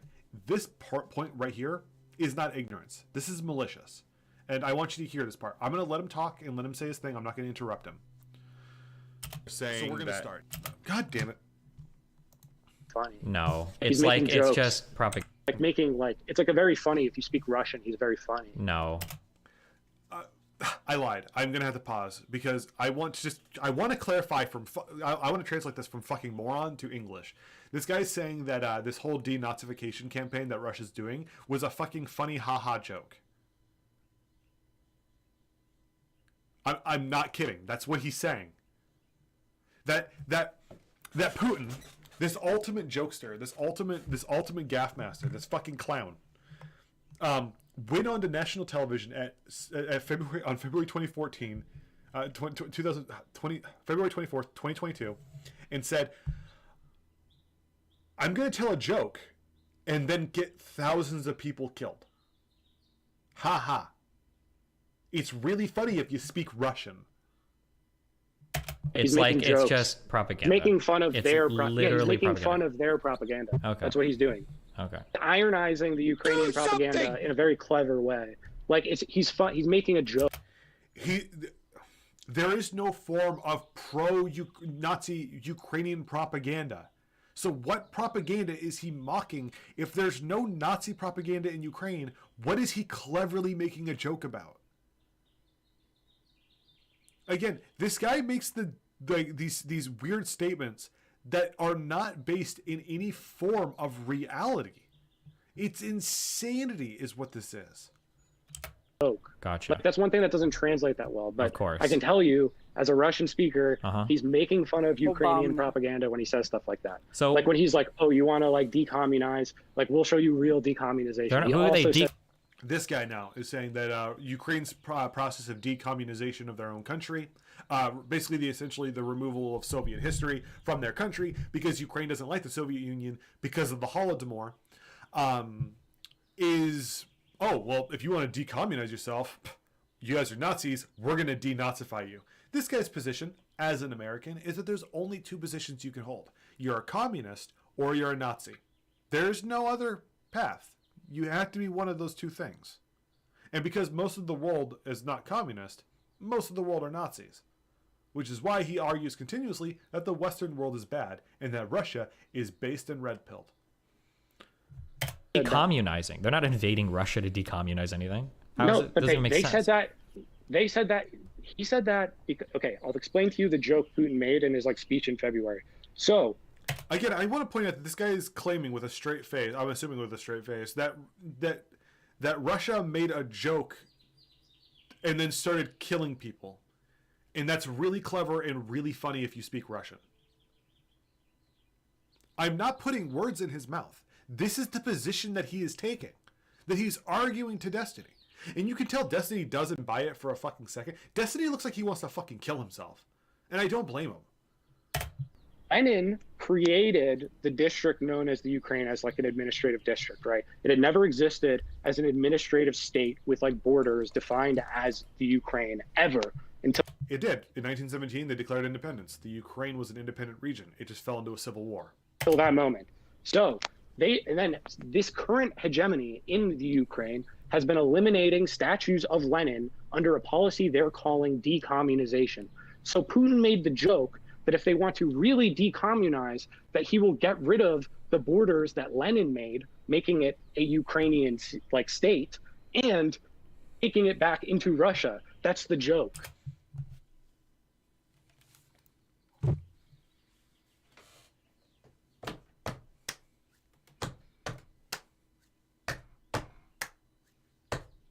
What? That's the joke. That's the joke. That it's the funny haha. It's the funny haha. Did you know that the Ukraine never existed until 1917 when it was created as an administrative province by Lenin? So therefore, over 100 years later, if you want to remove statues of a person who was glorified by a murderous regime, we get to invade you. So what I have to ask, I get it. You know, I think I have some kind of mental health problems. I think I have ADD, ADHD. I have to ask you, genuinely, because, I don't know, maybe I'm lacking social awareness and social cues. Where's the joke? Where's the joke? Where is the fucking joke in, oh, you want to remove statues, therefore we're going to invade you? Doesn't even really get into the point of, by what authority does Russia have to invade Ukraine for removing statues from their own country? By that logic, the United States should be allowed to invade Ukraine because Ukraine removed statues. Because they have the same level of authority to invade the country. Again, I have to ask, where's the funny fucking haha here?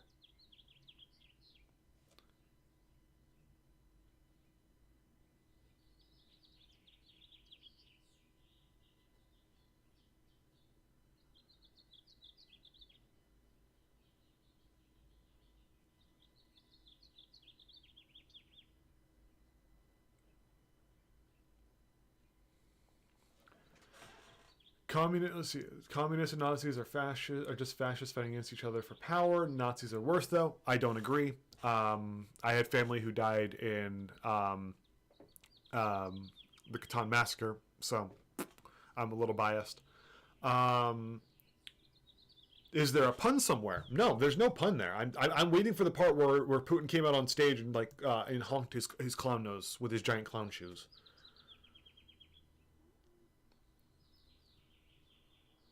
Authoritarianism is by definition not red pill. Explain this shit to these people.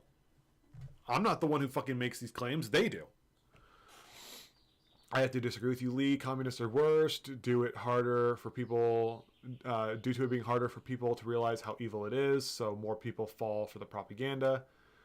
I want to know how the joke only works in Russian. Something. It's Cyrillic.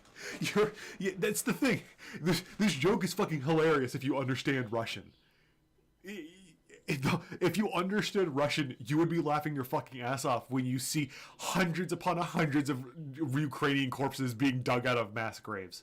Seeing small children who are like 5 to 8 years old with their hands tied, bound behind their backs, shot in the fucking head, you would be fucking in tears laughing, but if only you spoke Russian. It's some real Russian era humor. Peak humor. Fucking... This is what I mean. This guy is a malicious actor. because this is not ignorance that he is espousing that position. He is a bad person, and I don't even really like to ever throw that around to describe people. But this is a morally reprehensible position to hold. Like, genuinely, this is a completely illegitimate position to hold. They're saying that the... God damn it! I keep pressing the wrong one. You see? I don't think it's a joke. I think it's been presented enough times. Was a joke. Okay, gotcha. There's the example of this shit again, of him saying, of Destiny going, no, it's not a joke, and then he begins to explain himself, and the guy just goes, yes, it is. Case closed. Shut the book on that one, Joe. Let's move on to the next one, because that conversation's over. This guy banged his fist on the table, therefore he's factually accurate. Kill me. Can you speak some Russian for us? I'm curious. Humor. Wait. Can you say some of that in Russian? Я говорю по-русски немного. Я говорю как дураком, но изучал в университете. Okay, gotcha.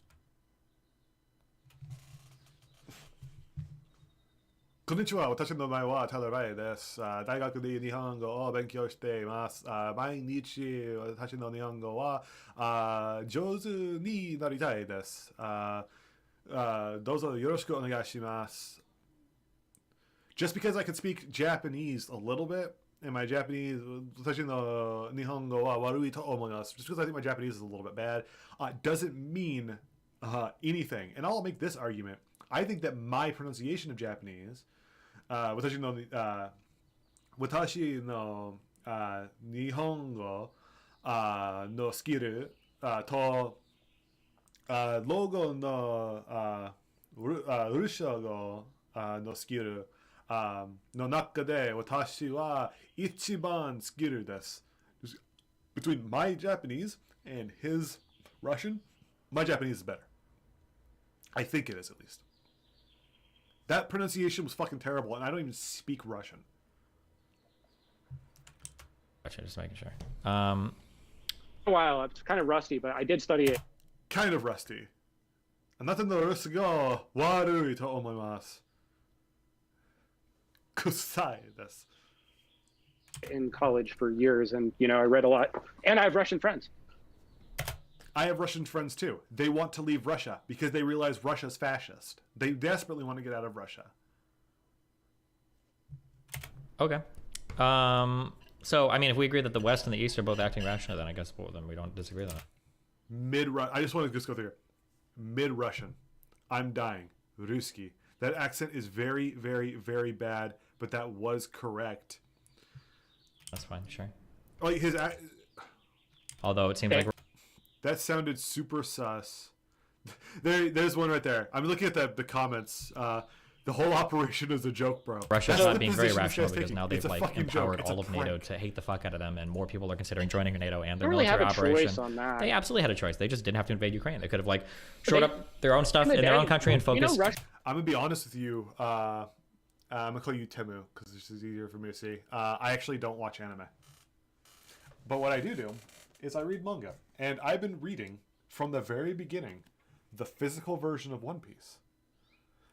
Because I was watching the anime, I got bored of watching the anime, so I was like, I'm gonna go read the manga. And I can only read manga in physical. I can't read it on the screen. So I have been reading for the last 3 months One Piece. I try to read a volume every couple days. So right now I'm on volume 18 of One Piece. So that's been fun. I think the last anime that I watched was G Gundam. I rewatched that I think a year ago. I have a lot of anime downloaded. I want to get back to watching JoJo's. I never even finished part 2 of JoJo's. No, I never finished part 3 of JoJo's. I love JoJo's Bizarre Adventure, and I really want to rewatch Yu Yu Hakusho, which was one of my favorite anime of all time. So that's what I want to do right now. But I read a lot of manga. I read through all 42 volumes of Dragon Ball, Dragon Ball is one of my favorite things on this planet. It fills me with so much joy to share a planet where Dragon Ball exists. But yeah, I don't watch a whole lot of anime because I don't have a very good attention span, if I'm being honest with you. I also want to be able to import certain Japanese games that never came out in English, like the Kenzen and Ishen Yakuza games that were about samurai. I would love to fucking play those games more than anything in the world. You like the first 4 or so issues of Dragon Ball? I love Dragon Ball, man. All 42 volumes of Dragon Ball to me is great. It does, I think it peaks at the Cell Saga. I didn't like the Buu Saga as much, but I like it. And I'll be honest, I haven't watched a single episode or read a single volume of Dragon Ball Super because I'm not paying $10 per volume of a manga. I will wait till they do the omnibuses. In fact, the last manga that I bought as an individual thing was this. Was this series. I don't know if it's actually showing up because I don't have my OBS up. Let me see. This. Drifters. I bought every volume of Drifters so far because Drifters... I would say Drifters is probably my favorite manga. And if you've never watched the anime, you should watch it. Oh, that's right. The last anime that I watched was Keep Your Hands Off Aizuken. I loved that series, actually. Kanamori is my anime wife. But yeah, if you've never watched Drifters, it has a really fucking amazing opening. If you've never read the manga, you're missing out. If you like Hellsing, you would love Drifters. It is so much fun for how violent it is, and just like, and how crazy it is. Like, genuinely just insane. Fucking Koto Hirano is one of the, I would argue, one of the best artists currently working on manga. Like, genuinely, one of the greatest. It's amazing.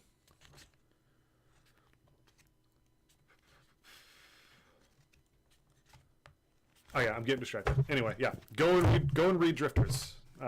Go and read Hellsing if you haven't read Hellsing.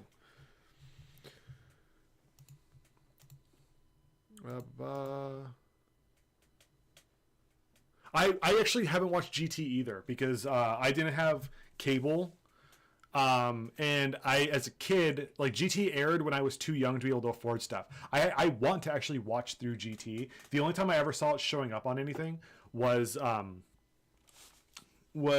during, it was like on some Mexican television show, on like, it was on some Mexican channel, like on like channel like 32 or something when I was growing up.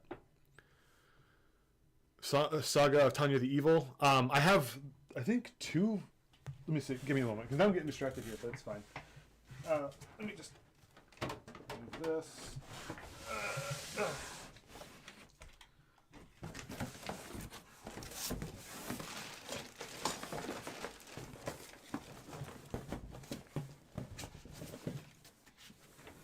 I got the first 2 volumes of the light. No, I have the first 3 volumes. I don't have volume. I don't know where my volume 1 is, actually, now I'm looking. I have the first 3 volumes of Tanya the Evil here. And I also just realized that when I open this thing up, of all my books and my manga, I have my my complete collection of Azumanga Daioh, which this shit's cash. Look how big that is. And you want to know how much I paid for this thing?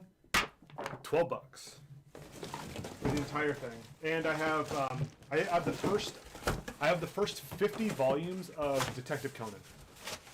Like, Detective Conan and One Piece are like the only manga that I'm currently buying right now that are long running, because they're both amazing.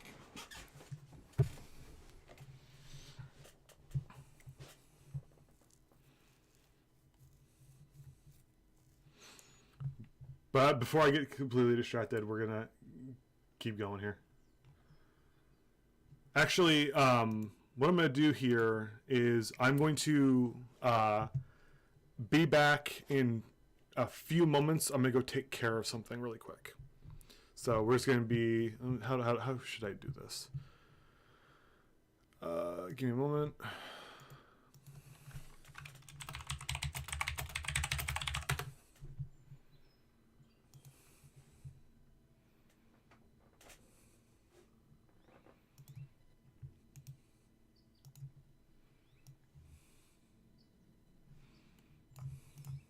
Russia wanted to. No.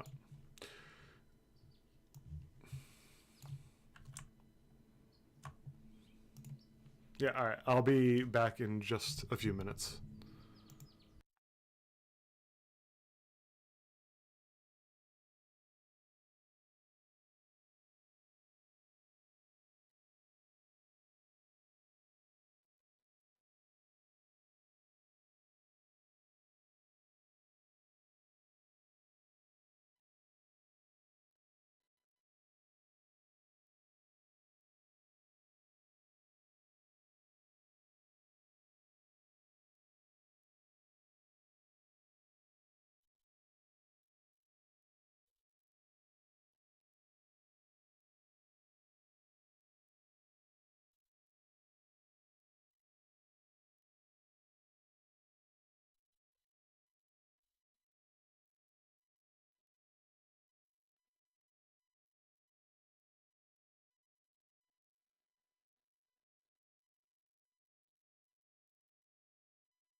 All right, we're back.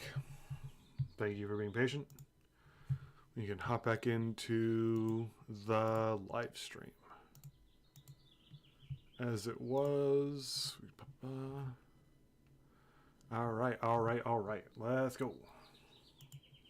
You know, they wanted to join NATO back in the day. Yes.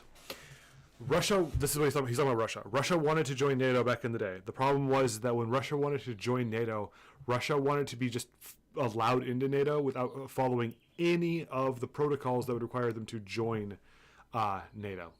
None.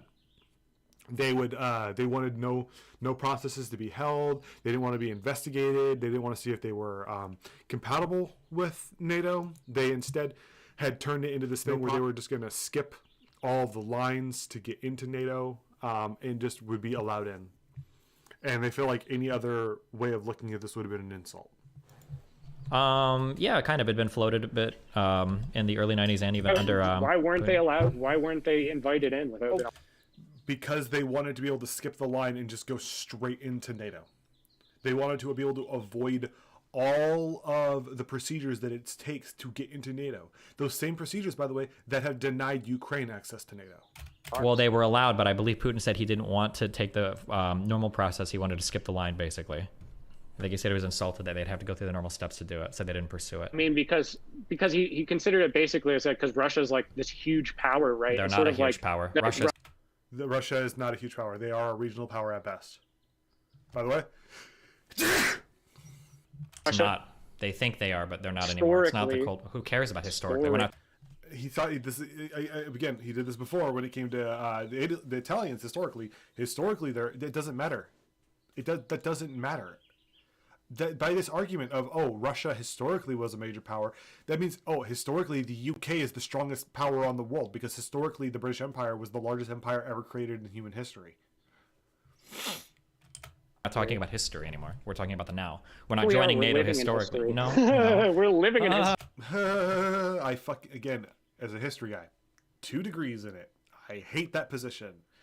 We're living in history is as deep as saying we're living in a day that ends with Y. It means nothing. It means nothing at all. Just because we're living in an era that will eventually be seen in history books does not mean a fucking thing at all. Nor does it mean that Russia historically has anything to do with Russia today when it comes to their military might. No, we don't. That's great if you were a superpower in the 50s and 60s or whatever, but that's not where we're at right now, right? Okay, but they have a ton of natural resources. I'm saying it's a massive place. That is not what he was saying. Big power. It's a big land mass with a ton of resources and a ton of different peoples. Like, it's a big thing. So, like, I think it's like, when we created the UN, Russia got to cut the line. But then China became like... We're not talking about the UN right now, right? But like the idea is if NATO is supposed to be this sort of similar like transnational like means of like mutual defense and like policy discussions, et cetera, then why wouldn't they want to have Russia involved? Russia was allowed in. Russia chose not to pursue it. Russia didn't want to be in it. They could, because it's actually they just have to destroy Russia. The guy asks a question and then answers his own question incorrectly. Destiny is trying to answer the question. He interrupts Destiny. Again. It's not designed to destroy Russia. It is. It's not. There's yet another example. It's just trying to destroy Russia. No, it's not. It's designed. Yes, it is. That's the argument. This guy does not make arguments. He makes statements. He does not back up any of the arguments that he makes because he doesn't feel like that he has to. It's when is NATO? Why did it exist? Well, initially NATO existed as a counterpoint to the Soviet sphere of influence. However, post collapse of the Soviet Union, now NATO just kind of exists for the general security apparatus of Europe. Security against anything. Currently, it seems to be a general security apparatus to defend against Russia, the country that is actively threatening to nuke everybody. It's also a defense against countries in Africa, countries in South America, countries in Europe that are not part of NATO, Russia, China, other Asian countries, terrorist countries, so on and so forth. Since the foundation of NATO, there's not been a major war in Europe since the Russian invasion of Ukraine. Anything. It's hard to attack a country when they're in NATO. What? Such as, like, so who's threatening them? Who's threatening NATO? Russia. Nobody threatens NATO. That's the whole point of NATO. You're not threatened when you're in. Destiny is incorrect on this one. Russia has threatened Poland multiple times since this all started. And the United States. And they're threatening countries that want to join NATO, like Finland and Sweden and Ukraine. Well, they're invading Ukraine, obviously. NATO. That's the point. Now, these threats are empty, I should state. That they're not going to be acted upon. Russia will not attack NATO because Russia knows that they can't win against NATO. They cannot win against NATO at all. NATO would fucking demolish them. The war would be over in under a month. So they have complete unipolar power over the entire world. NATO runs the world. NATO doesn't run the world. NATO is a defensive alliance. And now, if you're going to make the argument of, oh, these guys have the audacity of not being at war with one another, what assholes? Then yeah, okay, you can make that position. But this guy seems to think that the only form of like international diplomacy is warfare, and that NATO has a monopoly on warfare. Therefore, NATO is bad. I mean, in a roundabout way, not really, And because you can't NATO fight typically only applies to like European countries generally, although that might be expanding. But yeah, you don't attack a NATO country. That's the point. Because they're number one. Imperial power number one. They're not an imperial power. What countries are NATO invading to expand their territory? That doesn't work. It's not legitimate. It's not a legitimate comparison. And again, I make this point a lot. I've been making this point that this guy's making illegitimate comparisons and making nonsense statements. And the reason why I'm stating all that is because this guy claims to be well-read. He claims that he finished college, that he knows what he's talking about. He very clearly does not. He very clearly does not know what he's talking about. He has certain talking points that he has memorized, but never articulates on them deeply. He just makes these inane statements that, the NATO arms terrorist. What terrorist? Obviously they arm terrorist. They're an imperial power. How are they an imperial power if the only way to get into NATO is to join voluntarily and to apply to join NATO? Obviously, they're a foreign power. They're imperial power. He doesn't articulate them. He basically just goes, "Come on," is his reasoning. It's literally a Family Guy clip. And everyone else, like, get fucked. Like, you're a loser. Join. Yes, you're a loser if you attack NATO, because you will lose. You don't have to be in NATO. Sweden and Finland were not going to be in NATO until Russia invaded Ukraine. They were perfectly fine not being in NATO. Austria is not in NATO. Switzerland is not in NATO. All four of those countries not being in NATO have been doing just fine out of NATO. NATO is not invading them. NATO is not forcing them to join. NATO is not harassing them. They have very healthy relationships with NATO. NATO or submit. If you're 4 years old, I guess. But the reality is that when you're in NATO and you have a military alliance like that backing you up, you don't attack a NATO country because you know you'll always lose, right? And no other world power wants to go to war like that because why would? Because war sucks. About Vietnam. Vietnam wasn't a war between NATO and Vietnam, nor was it a war that the United States lost. I make the argument that the United States did not lose Vietnam. The United States abandoned Vietnam. Had the United States stayed in Vietnam, the United States would have kept winning. The North Vietnamese did not make gains in Vietnam until the United States pulled out. The United States had them with their fucking asses in their hands.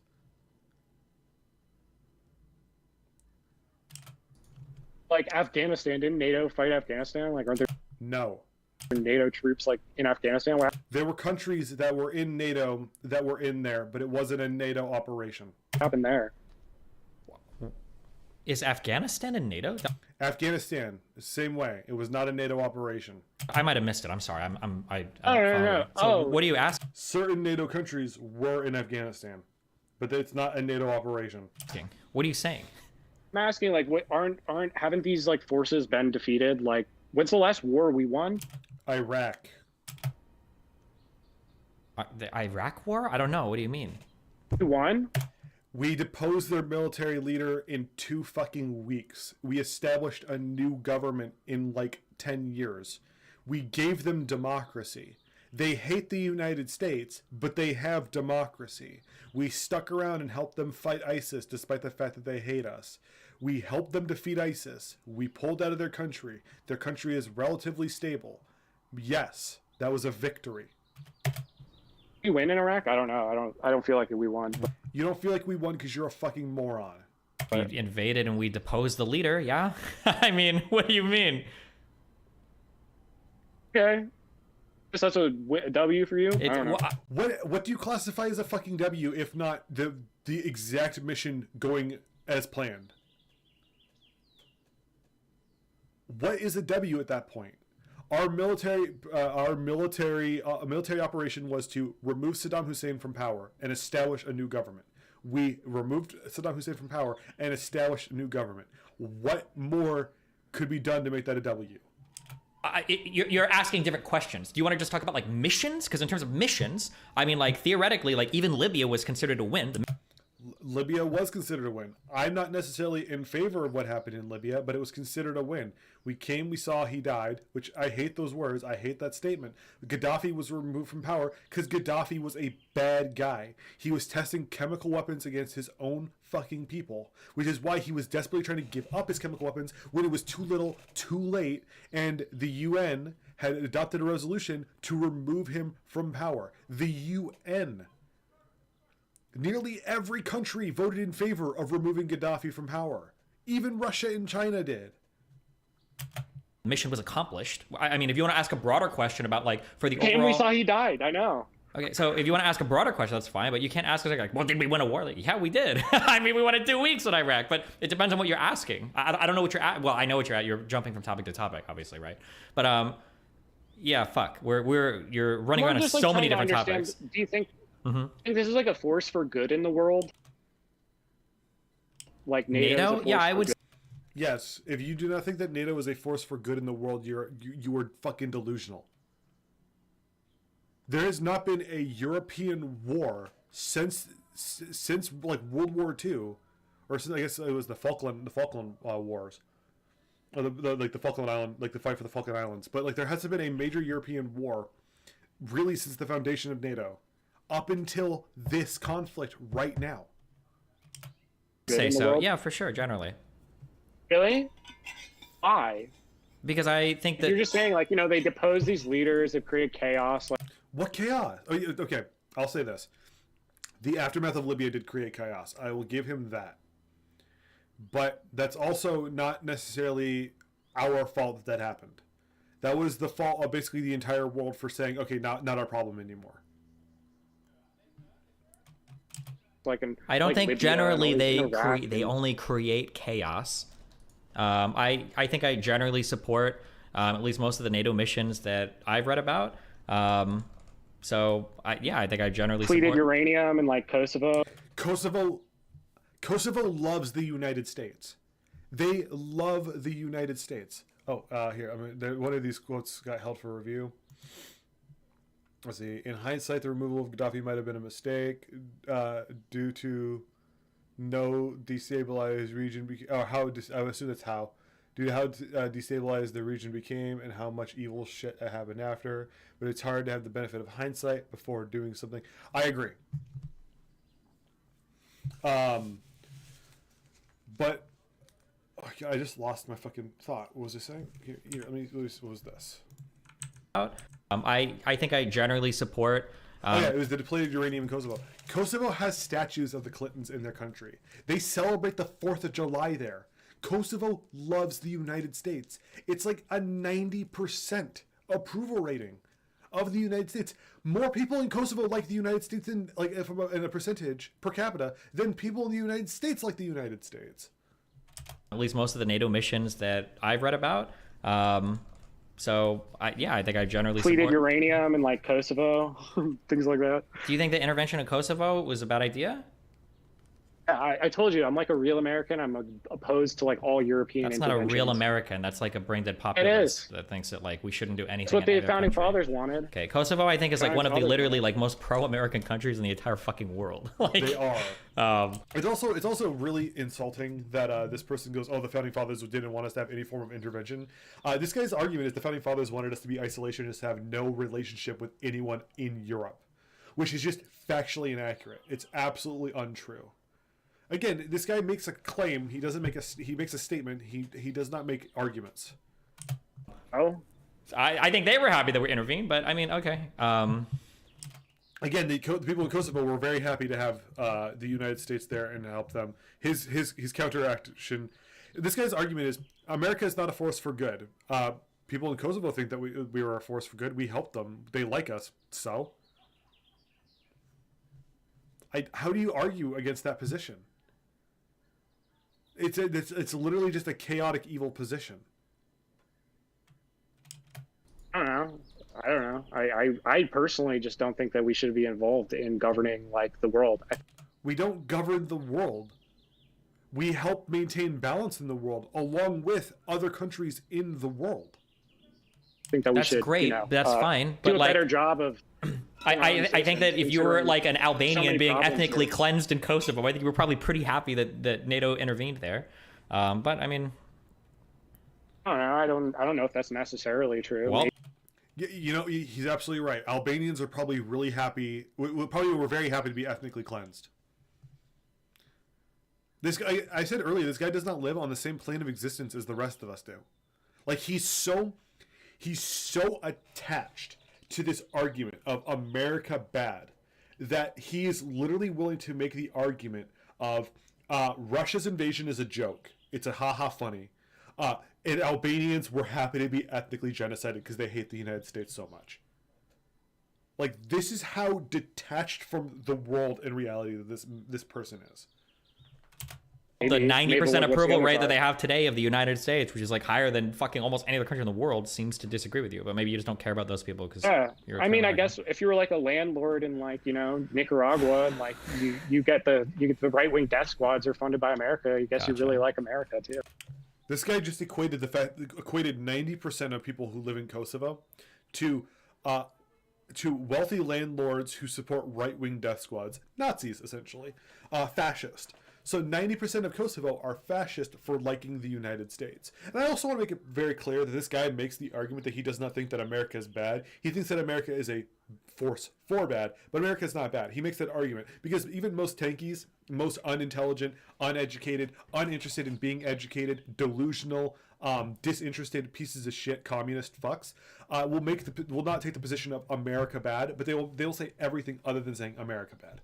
Because communists are evil, stupid, and are unwilling to even be remotely educated on the topics that they're talking about. Okay. So who's to say? Who's to say who's good or bad? I don't know. Who's to say who's good or bad? I'm gonna make a fucking wild step here, and this might be my hippie liberal brain ever since I came here to university. But I think those who commit genocide are bad, and those who are not committing genocide or defending against genocide are good. Now, I don't believe in the sins of the father. I personally feel no responsibility for what happened to the Native Americans in the history of the United States, mainly because I was born in '93. Not only that, my family didn't come here until like the late 1800s, early 1900s. Half my family didn't come here until like 1930, 1940. So I feel no responsibility for that. Does it suck that it happened? Yeah. Do I hold the Russians responsible for the Holodomor? Not the young ones. I hold the old ones who were still alive when it happened responsible. Do I hold the Germans responsible for what happened for the horrors of the Nazi Empire? No. Do I hold the current Japanese responsible for the horrors of the Japanese Empire? No. But I acknowledge that the forces that did it are evil. Okay. Well, I don't have such a weird view of the world, so I guess it's hard to agree on that. Yeah, this is the problem with this entire debate, is that these two have such different views of the world. Destiny lives on Earth. This guy lives in fucking La La Land. But yeah, so I mean, what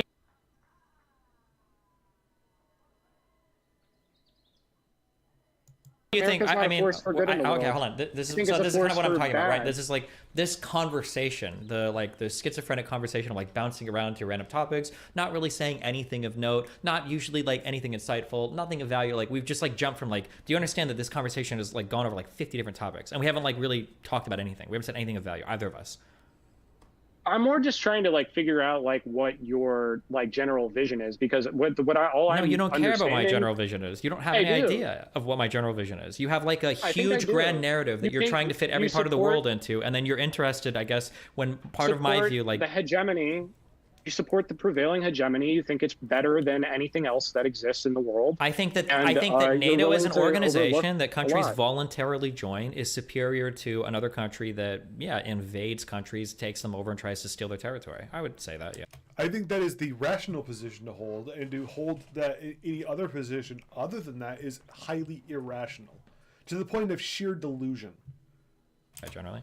I just think it's like a very naive view of how things actually work. Like, you know, No, it's not. It's not naive to say that a country that you can, an organization that you can join voluntarily, is better than a country that invades people by force. I don't think that is a naive position to hold. frankly, I just think you're very naive. I mean, you can Like, I say don't think that's naive, how the but like world your works. everything you've talked about in this conversation demonstrates like an insane amount of naivety. Basically, U.S. bad is your entire that's your policy. judgment. And no, it's not. It's based on I what don't you think said. the U.S. is bad. I don't. He literally just said less than a minute ago. I know it feels like it was a lifetime ago because I keep pausing. He literally said less than a minute ago, the United States is a force for bad, but he doesn't believe that the United States is bad, which I said he was going to do. I don't think the U.S. is bad. What do I you don't think the would be better people for are bad Ukrainian right people? You think them joining NATO or Russia taking the country over? now. I think that it would be better for Russia to take it over. Yeah. What about Ukraine? I don't. Do you know what Ukraine means? That's not an answer.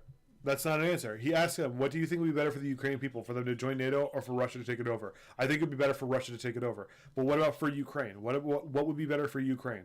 Like in its own language. What about like Ukraine? Where the word comes from. What about the country of Do you- Ukraine? What do you know about Ukraine? Like Ukraine? What does that mean? What do you? What do you know about Nippon? What do you know about Nippon? I'm going to keep using Japanese as an example because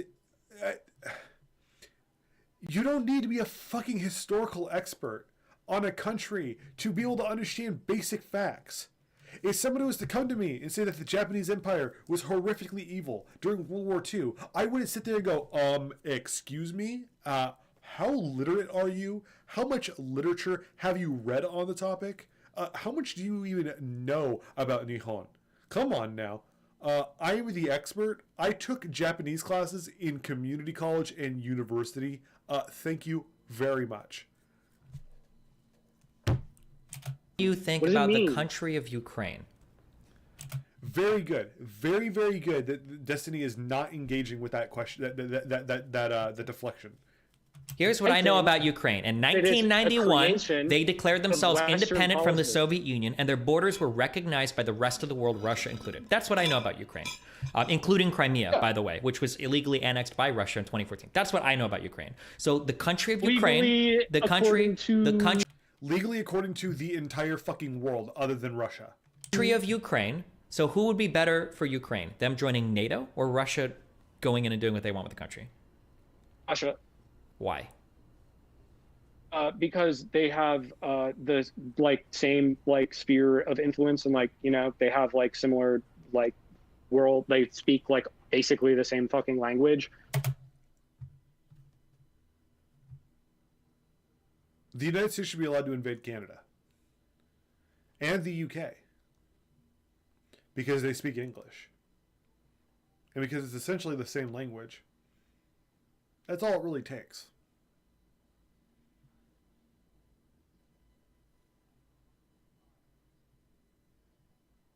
This guy claims to be well read and educated on the topic.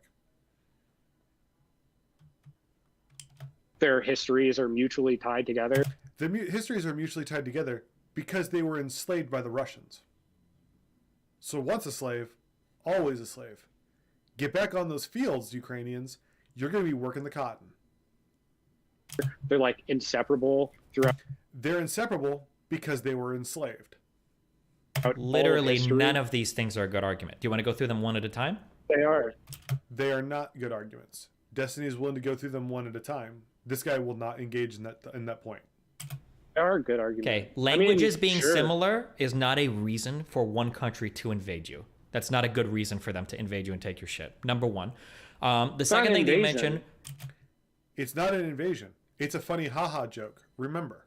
It is an invasion. I don't know what this is like. You don't think there's an invasion in Ukraine? To be clear, I do not think the prevailing regime of international law is authoritative or has absolute value. Russia has absolute value. The entire rest of the world is wrong. Russia cries out as it strikes you. The UN has no diplomatic authority. The EU has no diplomatic authority. The non-aligned nations have no diplomatic authority. The United States has no diplomatic authority. The Ukrainians have no diplomatic authority. Russia has sole diplomatic authority. Why? Because this guy learned Russian poorly in community college. And because America bad. It's not even humorous anymore. It is sheer delusion. And apparently this guy has a successful Patreon, where he's making at least $1,000 a month. Well, I don't even have ads on my YouTube channel anymore. Really makes you think. Not that hard. Because why would you waste the brain cells when this guy clearly can't think very hard either? Wait, what are you even saying right now? We're pivoting again. It's another pivot. This is another pivot. Okay. This is also another pivot. He's not sticking to the topic. He's once again just hopping around. Because what you're saying is that right now, in the current international legal regime, that this is recognized as a country. It's like a Markov chain of like random big statements that you make. Like, it's not an invasion because the world says it's an invasion. And this guy doesn't believe that the world exists. Only Russia. This is the Russian world.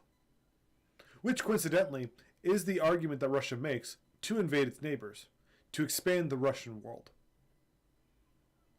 That's what they call it. Because Russia is superior. Again, it's not funny. There are no jokes to be made here.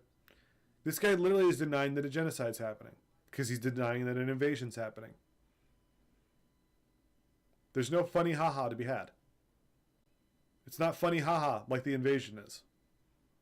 Oh, sorry, it's not an invasion. It was a joke. I feel like if I had like your DMs another person, but like with Haas, I see why you guys are friends now. You guys say so much, but you're not actually saying anything at all. It's just like it's like Markov chaining together. Well, a lot of people think that I say a lot. No, so yeah, I understand. I agree. They're probably any person who believes that this guy says anything worth value is a fucking idiot. Dumber than he is. And this guy is pretty fucking dumb. Are people, because I know people like you that think they're saying a lot, and then people listen to you and they think you're saying, but you're not really saying. Oh my god, it's Mitch. Long time no see, my man. Long time no see. I hope you're doing good.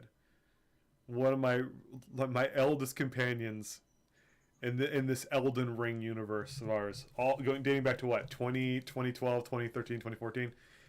Fucking ancient. Good to see you again. Missed you, bro. Missed you too, dude. Thank you for the super chat. Really appreciate it. Is he arguing with the Duganist? I don't know what the guy he's arguing with is, because this guy doesn't make arguments. He doesn't make points. He just makes statements. His statements can basically be boiled down to Russia good, America bad, because I said so.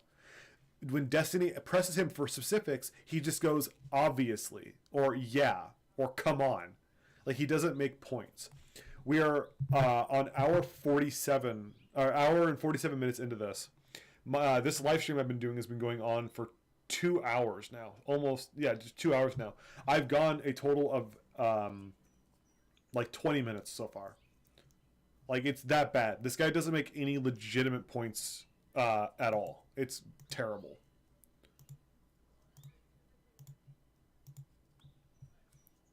$2015?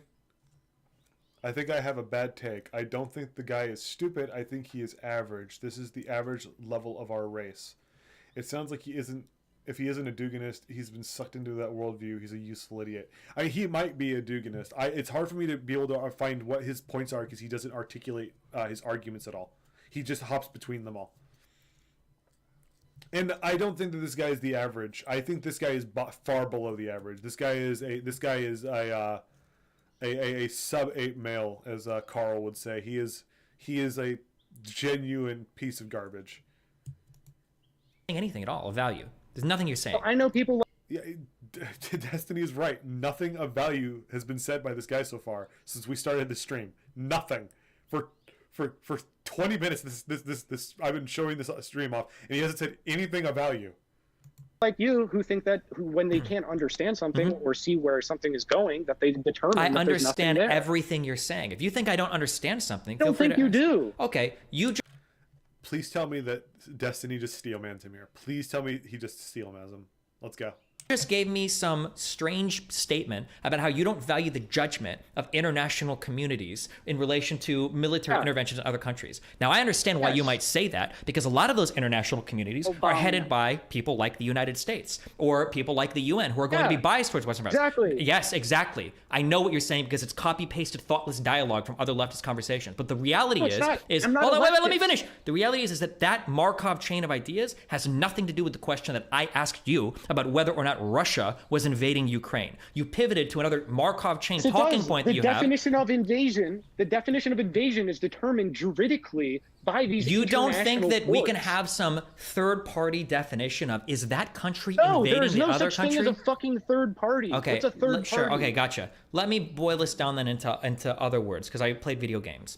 Do you think that Russia has men with guns and soldiers in tanks and some airplanes going past the borders of Ukraine in an aggressive manner to blow stuff up? Do you think that's happening right now? Yes. Are we doing that in Libya? Did we do that in Libya? Was that an invasion? Or? We didn't invade them to expand our territory. That's not the same fucking thing. It's also different because the entire UN signed off on the operation in Libya. The entire UN, saying like, was it Syria, Nicaragua, Belarus, North Korea, and some small country in Africa that's highly irrelevant, all voted in favor of condemning the invasion. So it was like it was 6 to 144. Or was that a police action? In Libya, we didn't go there to seize territory from the country. Okay, what did we go there for? To depose a dictator who was using chemical weapons on his own fucking people.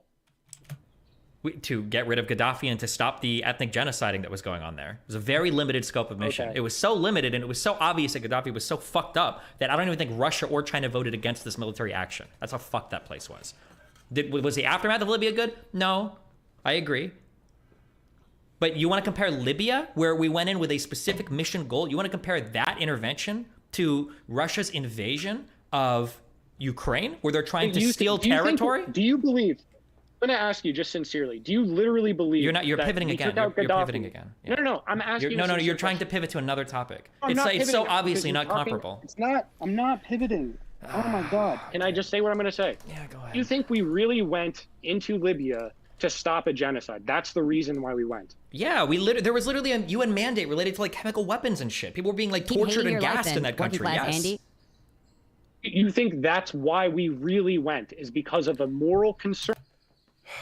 Do you think that we invaded Libya because we wanted to stop a genocide? Yes, there was a UN mandate dedicated to this based on the fact that he was using chemical weapons and torturing his own people.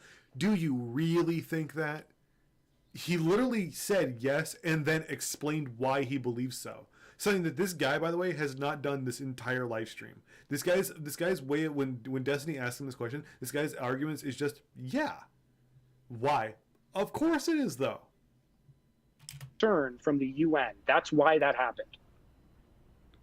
You tell me.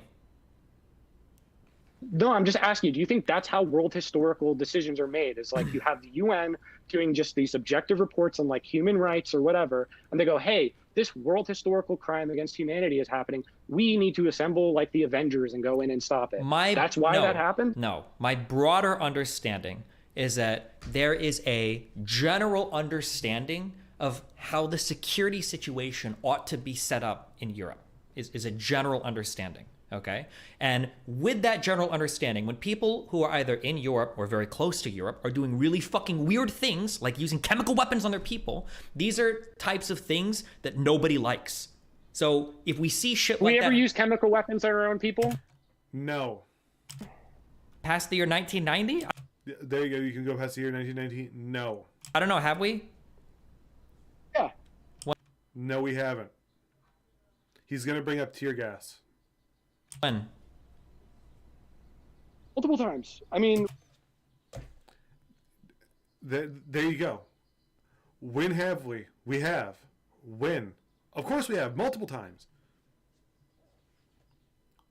What do you name one mean? time? Like, don't just say multiple times. Give me an example. When they send in riot troops and they gas the areas with gas, like he wanted to say sarin gas. You could hear it. You could hear him say it. When they send in riot troops and they gas the areas with.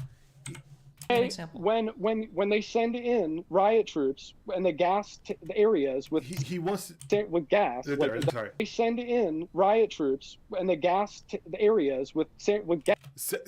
He was going to say sarin gas. It's tear gas. It's tear gas. That is not. While it is classified as a chemical weapon, it is not a chemical weapon in the same way that sarin gas or a nerve gas is. Gas, like, is that a chemical weapon attack or not? I think through military terms it is. But do you think that Gaddafi was using tear gas against his citizens? I'm sure he was. Okay. Fuck, this is really boring. Okay, are we good? I don't know, like, you're just saying things are boring when you want to, like, boring because you don't go into detail. No, I am. Destiny goes into extreme detail. He's been trying to go into detail. This guy cuts him off all the time, changes the topic, or just says, yeah, is his argument. I'm trying to go into detail. You're trying to tell me that tear gas is comparable to fucking nerve gas, bro. Like, what do you want me to say? Like, do you know how much shit America does to its own citizens? Like, it's insane. Like, do you see how you pivoted now? We've pivoted again. By the way, this right here, this line of conversation between these two started as a conversation of, is it better for Ukraine to be invaded by Russia or for them to join NATO? That's where this started, by the way.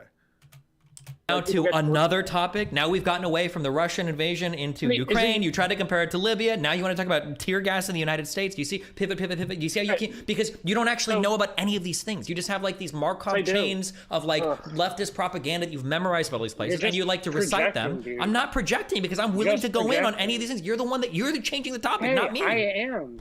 I haven't changed any of the topics here. You got bored. You're the ones that are. You got bored. I'm getting bored because you're changing topics so much. Like.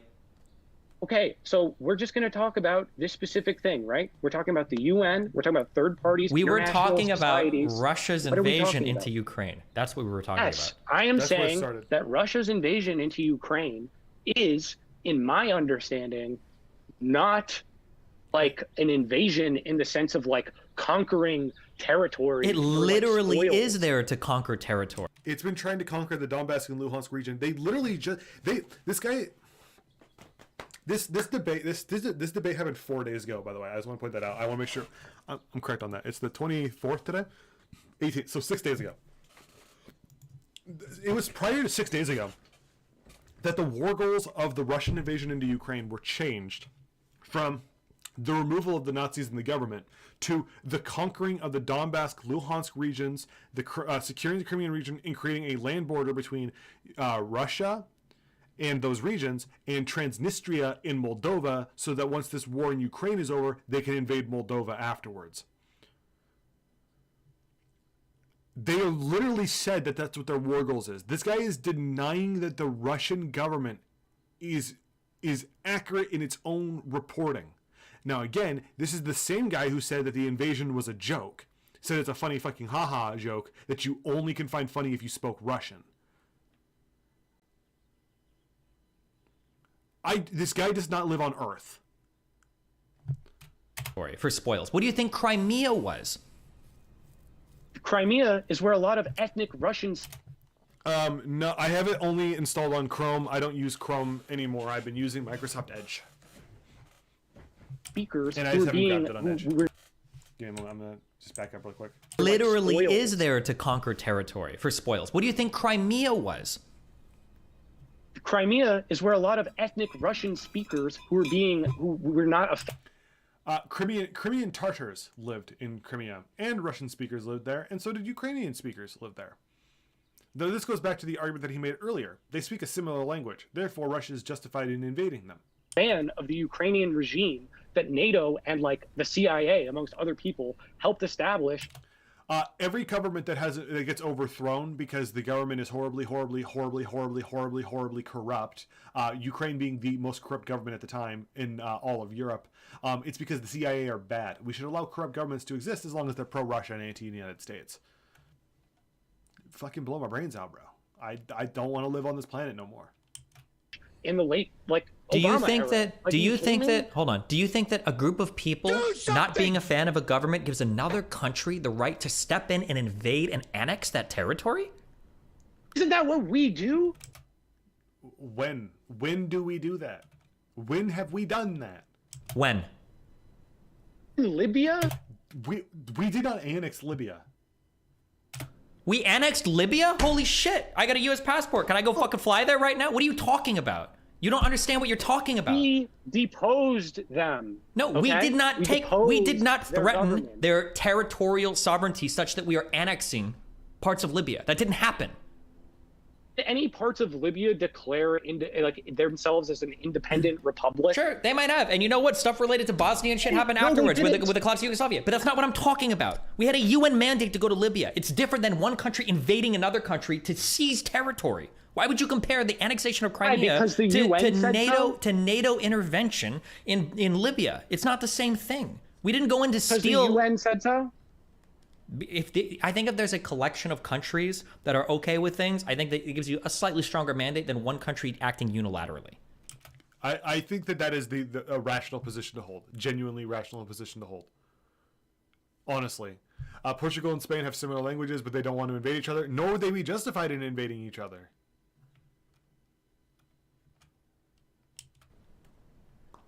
It was literally a unanimous vote with the UN Security Council that China and Russia sit on. How are you going to compare this to Russia's annexation of Crimea? Also, again, notice how you've pivoted back to Libya. When I asked you, is it justified? Is it justified? Is it justified? There were no chemical weapon attacks in Crimea. There was no genociding happening in Crimea. What is Russia's justification to annex that peninsula?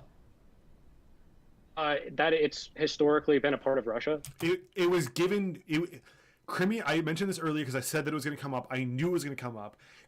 Crimea was given to Ukraine by Khrushchev in 1954. It has been a part of Ukraine since 1954, almost 100 fucking years, like over 70 years, almost 70 years, 68 years. It has not belonged to Russia. In 1991, with the collapse of the Soviet Union in December, when Belarus, Ukraine, and Russia signed the treaty dissolving the Soviet Union, and Ukraine was declared an independent nation with borders that were recognized by the entire world, including Russia, it's coincidence that Russia did not claim that they had Crimea. They gave up Crimea. It does not belong to them. And that's enough reason to invade and steal something? Can Mexico invade the United States and steal property from us? Or any of the number of countries in Europe? I hope so, is his statement. This guy is a fucking idiot. Do you see what I mean? This guy is not average. This guy is below average. He is below average intelligence. This guy cannot walk and chew gum at the same time. Okay. So everybody in Europe can just invade everybody else in Europe and take everything because it used to belong to other people at some point in time? Sure. Whatever. I don't care about Europe. Like, I want to leave. Like, okay, I care about America. I care about America. There. By the way, Mexico can invade America. I really hope that they do. Fuck this guy. Like, these people are genuinely stupid.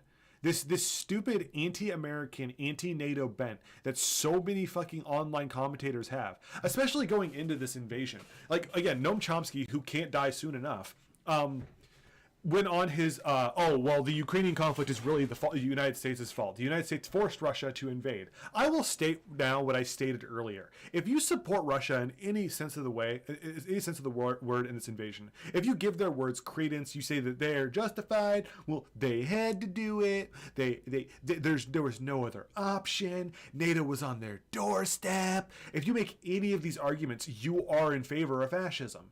There is no justification for the actions of Russia. Russia, not the invasion of Crimea, not the invasion of the Donbass and Luhansk region, not the attempt to overthrow the fucking government, not them denying the fact that they want, them trying to deny Ukraine the ability as a sovereign nation to remove Soviet-era statues or join NATO.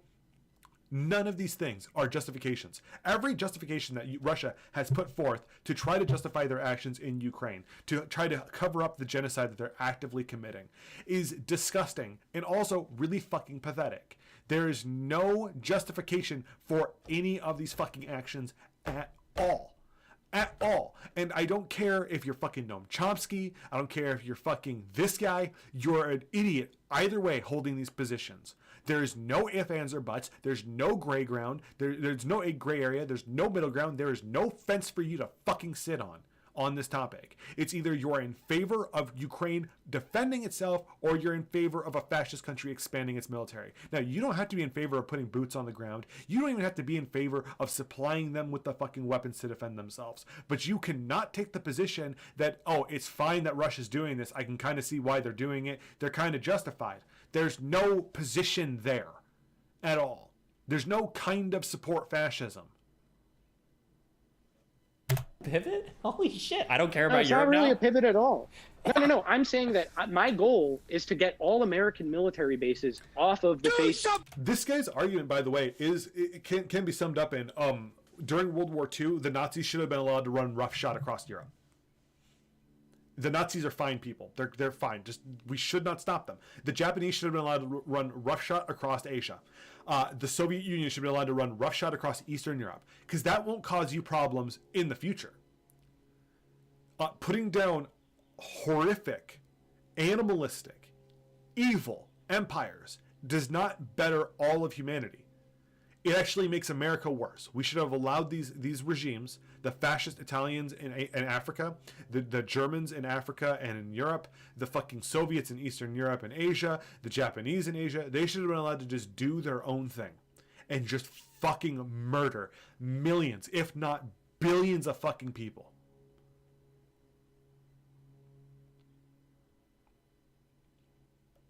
I just want to make that very clear. That's the position that this guy is arguing right now. I'm not putting words in his mouth. I am not like straw manning him. This is his position. And it is morally reprehensible. As I said before, this guy is not only stupid, he's a bad person. And I usually don't use that as an argument against anything or anybody. Of the planet. Yeah. Noam supported Serbia back in the 90s, right? Yes, he did. He supported the Srebrenica. He denies that the Srebrenica massacre happened. As I stated earlier, a fantastic video to watch for those of you who might not have watched it is the video called "Why I Don't Like Noam Chomsky" by Kraut, who is one of the greatest political and historical YouTubers on YouTube right now. And if you're not subscribed to him, you absolutely should be. His video on Noam Chomsky and the Srebrenica massacre, the Bosnian genocide, is top fucking notch. Top fucking notch. It's an incredible thing for you to fucking see. And if you haven't watched it, I highly recommend it. It gives a really great insight into how fucking awful of a person Noam Chomsky is. I'm still not saying he isn't stupid. I believe his intellect is the average 100% IQ take before falling for communistic propaganda. The only thing the world learned from Ukraine/Russia invasion was to never give away all your nukes. But Tyler, if he wants America to get invaded and taken over, then the logic is not sound to stop the Nazis. There is no logic to be had in his fucking statement. I care about America, but I want America to be invaded. The Swedish Left Party is currently really divided on sending weapons to Ukraine. A lot of leftists are hyper-idealistic to a fault. Yeah, well, they're stupid. It's the same. There was that fucking really famous video of that Irish cunt MEP talking to that Bulgarian politician, calling him a fascist for Bulgaria giving weapons to Ukraine to defend itself, because her argument is that we should just hug Putin and tell him that it's all okay. Like, you're right. It is idealism to a fault. It's idealism to a point where it is genuine appeasement. It is modern day Chamberlainism, pretending that we'll have peace in our time if we just let Russia commit genocide. Right. I'm sure. My goal is to completely dissolve this empire. Dissolve America. That's what he wants to do. He wants to dissolve America, not because America is bad, but because America is a force for bad. America not bad. America needs to go though. Right. So like, I don't want any of these things to exist. I don't want Europe to exist. Is his argument. I don't want America to exist. Is his next argument. Europeans to deal with them shit themselves. I don't want to be involved. I want our people to go over there. I don't want to be funding anything over there. I don't want our people to go over there. I don't want us to be allowed to go to Europe. We're isolated, cut off from them. Shut the wall, shut the seaports, shut the airports, shut the borders. We're locked in, boys. I don't want to be sending arms to Europe. I don't want all of these because the reason is like our funding of these things has negative effects on us at home. No, there's not. There's not a single negative effect to us funding our military, funding Europe's military and having our military in Europe. It is a massive benefit for the United States to do that. It is a massive benefit for the entire fucking world, sans our enemies like Russia and China, that we do that. It is a massive benefit. And anyone who thinks otherwise is genuinely fucking ignorant to the way things that work in this country. I stated like 3 hours ago when the stream started or whenever that the United States' power comes through its military. We use our military to protect these countries. They use their economies to pay us back. We live in tandem. We work together in that regard. By removing our militaries, we weaken their economies. We weaken our own economy. We fall apart. You can make the argument, oh, I want an isolated economy. It don't fucking work like that. It never worked like that. No country on fucking earth functions that way. The moment countries become too big, they have to become trade partners with one another. International commerce is the only way that our economies can function. Now, you can have a push for a more national production line. I agree with that. That was one of the things that I was in favor of Donald Trump being in favor of, is that the United States should be producing more of our own goods. But that also meant that by producing more of our own goods, we could slow down we could decrease our military presence in Europe a little bit, let them raise their own military presence a little bit, and allow it for more domestic production in our own country. But isolating ourselves is an impossibility, and it is irrational, and it is massively detrimental to us and the rest of the fucking world. And I say us first instead of the rest of the world because this guy doesn't care about the rest of the world. He wants the rest of the world to fucking burn. Then he wants the United States to burn. So it really is completely irrational. This guy does not live on fucking Earth. He lives in La La Land. His arguments and his politics are not based in reality. He hasn't made a single argument. He's only made points. And when Destiny tries to push him on those points, he pivots to another point. He never makes an actual in-depth explanation of any position that he holds at all. Never. Not fucking once. Our creation of this empire hurts us here. Our creation of the empire helps us. It ensures the safety of trade all across the world. It gives a lot of people... Capital. What? Capital helps us. I know you're afraid of money, you filthy fucking communist, but it helps us. It helps the entire world. The rise of global capitalism has lowered extreme global poverty from like 70% down to 9%. Helps capital. Capital that exists in our country. You don't think that any of the benefits of any of the capital flow? Banks. Okay, all right. Okay, fuck, Jesus. Banks don't give you money. Banks don't give you money. You don't have money.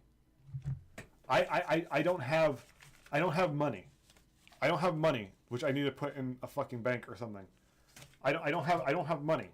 I don't have money. Money is an illegality. I stole that from a bank.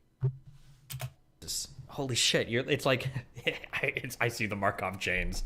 Oh my god, it's so annoying. It is. It's just like it's all these statements that are just like I've heard like a million times before, like rearranged into random nonsensical fucking.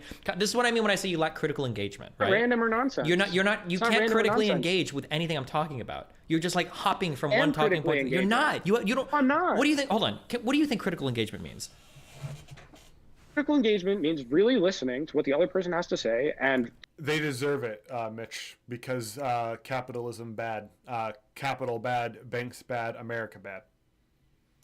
Like trying to understand what they're trying to say and to communicate something that you're trying to say and to have that communication happen. Like critical engagement just means like having a real conversation. Then why do we keep hopping around? This guy has not had a real conversation this entire time. I started this stream again at an hour and 29 minutes, and we've made it this far, and there's not been an actual argument being made yet. There's so many different questions. How do we keep hopping around to so many disconnected topics? Because it's become clear to me talking to you that we don't share a lot of the same fundamental experiences, you might say, like, right? Like, I can't talk to you about something if you have no fucking clue what I'm saying, right? So I'm trying to find somewhere that we share enough of like the same where do we share enough that we can have a meaningful conversation about sure. it. Where do we had share meaningful conversations earlier in this? No, we haven't had any. There's not been a single meaningful conversation since this started. Remember, this stream started with like a 25-minute argument over whether or not they can even articulate ideas to one another. Meaningful conversations yet. We haven't had a single meaningful conversation. Okay. What a single thing? No. What part of a meaningful conversation can we have where you can explain to me why Crimea's annexation was a justifiable thing by Russia? Besides, there were a lot of people in that country or in the peninsula that speak Russian. Well, because the people there were approving of it. Like they were not approving of it. They're not approving of it at all. How free and honest of an election is it when you're militarily occupied? Who's going to vote? Who's going to believe a military a vote during military occupation is a legitimate vote? Like, fucking kill me, Pete. I don't want to live on this planet anymore, man. Not when I have to share oxygen with people like this. This guy is fucking delusional. They wanted it to happen, and the Russian people themselves were very much in favor of. Who gives a fuck if the Russian people were in favor of their country invading another country? Who gives a fuck if the Russians are in favor of it or not? That's fucking stupid. This guy's like, oh, the United States is a force for bad because the United States invades countries. Russia is a force for good because it invades countries because it's people like that it invades countries. Is that the fucking distinction that we have to make? That the Russian people were in favor of their invasion, therefore that's what makes the Russian invasion good? Oh, I'm sorry, the Russian funny haha, I forgot it's not an invasion. But the American invasions are all bad? Of it. It was a very popular action. In fact, like Putin's approval rating was going down. I'm sure that his approval rating is very, very legitimate in his country, by the way. Because he wasn't doing enough to annex. So if a people in a peninsula, like another country, that gives that country the right to invade them. To invade Ukraine and take yes. that property. That is right. Where is this moral right? This guy is like, it's right that they did it. Is it right that they did it? What is right? Let's get down to the fundamentals. I don't believe in international law. I only believe in Russian law. What is right? Kill me. Just end it. I don't want to be alive anymore. Justification. I'm not talking about right. That's what we're talking. Yes, it is. You're literally talking about justifications right now. Who does Putin have to morally justify himself to? Well, right now, around the entire world, we tend to agree that it's not good to invade countries and steal their territory.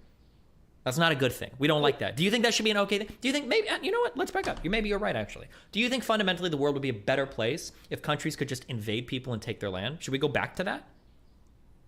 I think we're already in that. It just depends on what country we're not in that. This hasn't happened in 30 years. It's fundamentally a brand new thing. This has not happened. This doesn't happen in the world in decades. Or not in the world, but in Europe for decades. That's why this is such a big deal. One country invading another to steal their land is shit that we don't see anymore.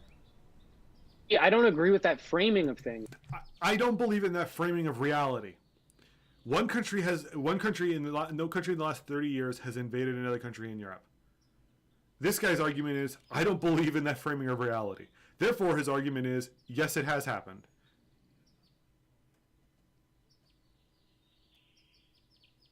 Help. Help me. I'm dying here. I'm dying. It's like the way you're framing it is like leading to your conclusions. But I think that narrative, the story you're telling about this, that story of no country in Europe has invaded another country in Europe in 30 years. I think isn't true. What's not true about it? I don't think because I think you have to have a larger context of this. There's no larger context that would make what he just said an incorrect statement.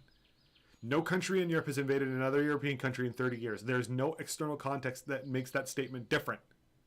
What we have is NATO. We have a force that was designed to destroy the Soviet Union, which they has nothing to do with the statement that Destiny just made. I'm going to keep making this point really clear. Did, and then we devastated the Russian economy. And the Russian economy was devastated by the fact that they spent all their fucking money trying to build up a military that could not withstand the might of NATO. They collapsed because of corruption and bankruptcy. The 90s by sending in these like neoliberal shock troops to totally this has nothing to do with the statement that no country in Europe has invaded another European country in 30 years. Privatize and just pillage their economy, and it caused one of the largest decreases in like standard of living and like all of human history was the collapse of the Soviet Union. Completely terrible event that destroyed so much like human capital and wealth and caused like refugee crises and things like that. Popped into another Markov chain, right? Yeah.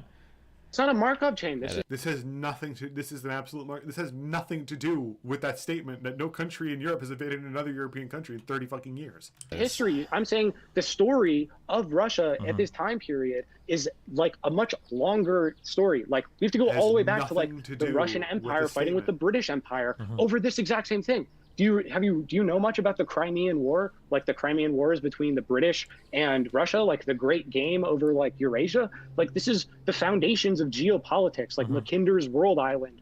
All of these things are about conflicts in this region. And this is what...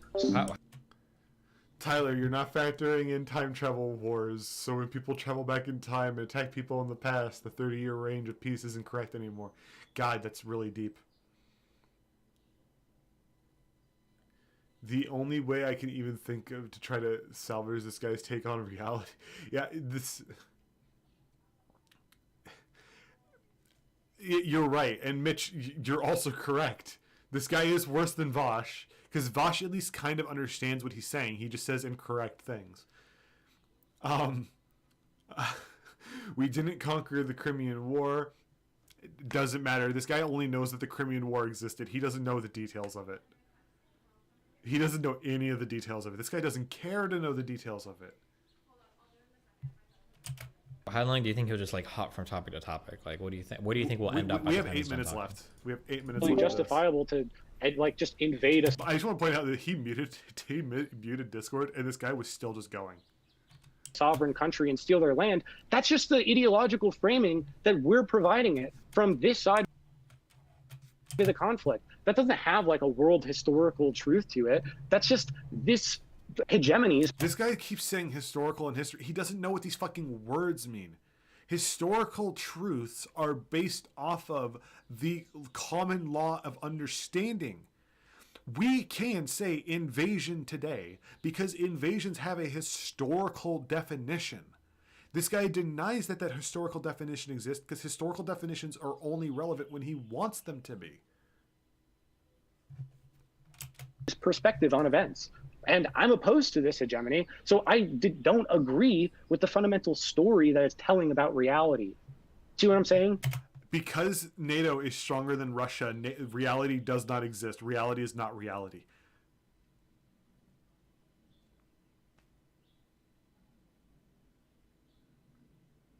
Eight minutes left. We have 8 minutes. I've been going for how many hours so far? 3? About 3 hours since I woke up. I have no fucking idea what you just said, but maybe it's because I don't read enough, I guess. Yeah, do you want to critically engage with it, or do you want? There's nothing to engage with. You're not making any profound statements. It's just like a bunch of like little. It's not true. I just made a lot of points, and just because you he did not make a fucking single point. He had to go back to the fucking the Crimean Wars between the British and the Russians to say that in the last 30 years no European country has invaded another European country is an infactual statement. Did you know in the last 30 years a European country has invaded another European country? Do you want to know when that was? It was when the Germans invaded Poland in the 30s. Kill me. I just want to die. I don't want to think anymore. You have stated that I haven't doesn't mean that I haven't. Okay. You're just saying that like rhetorically, your denial that I've said anything meaningful makes it not meaningful. Like, that's all you're saying. You're saying in your estimation, you didn't understand or find value in what I'm saying. That doesn't mean there's no value or no meaning to what I'm saying. Maybe you're not the one critically engaging with what I'm saying. Maybe you're not. Every time I try to engage, I can't even. saying. I barely am catching my breath, running from point to point with you as you like hop from one thing to another.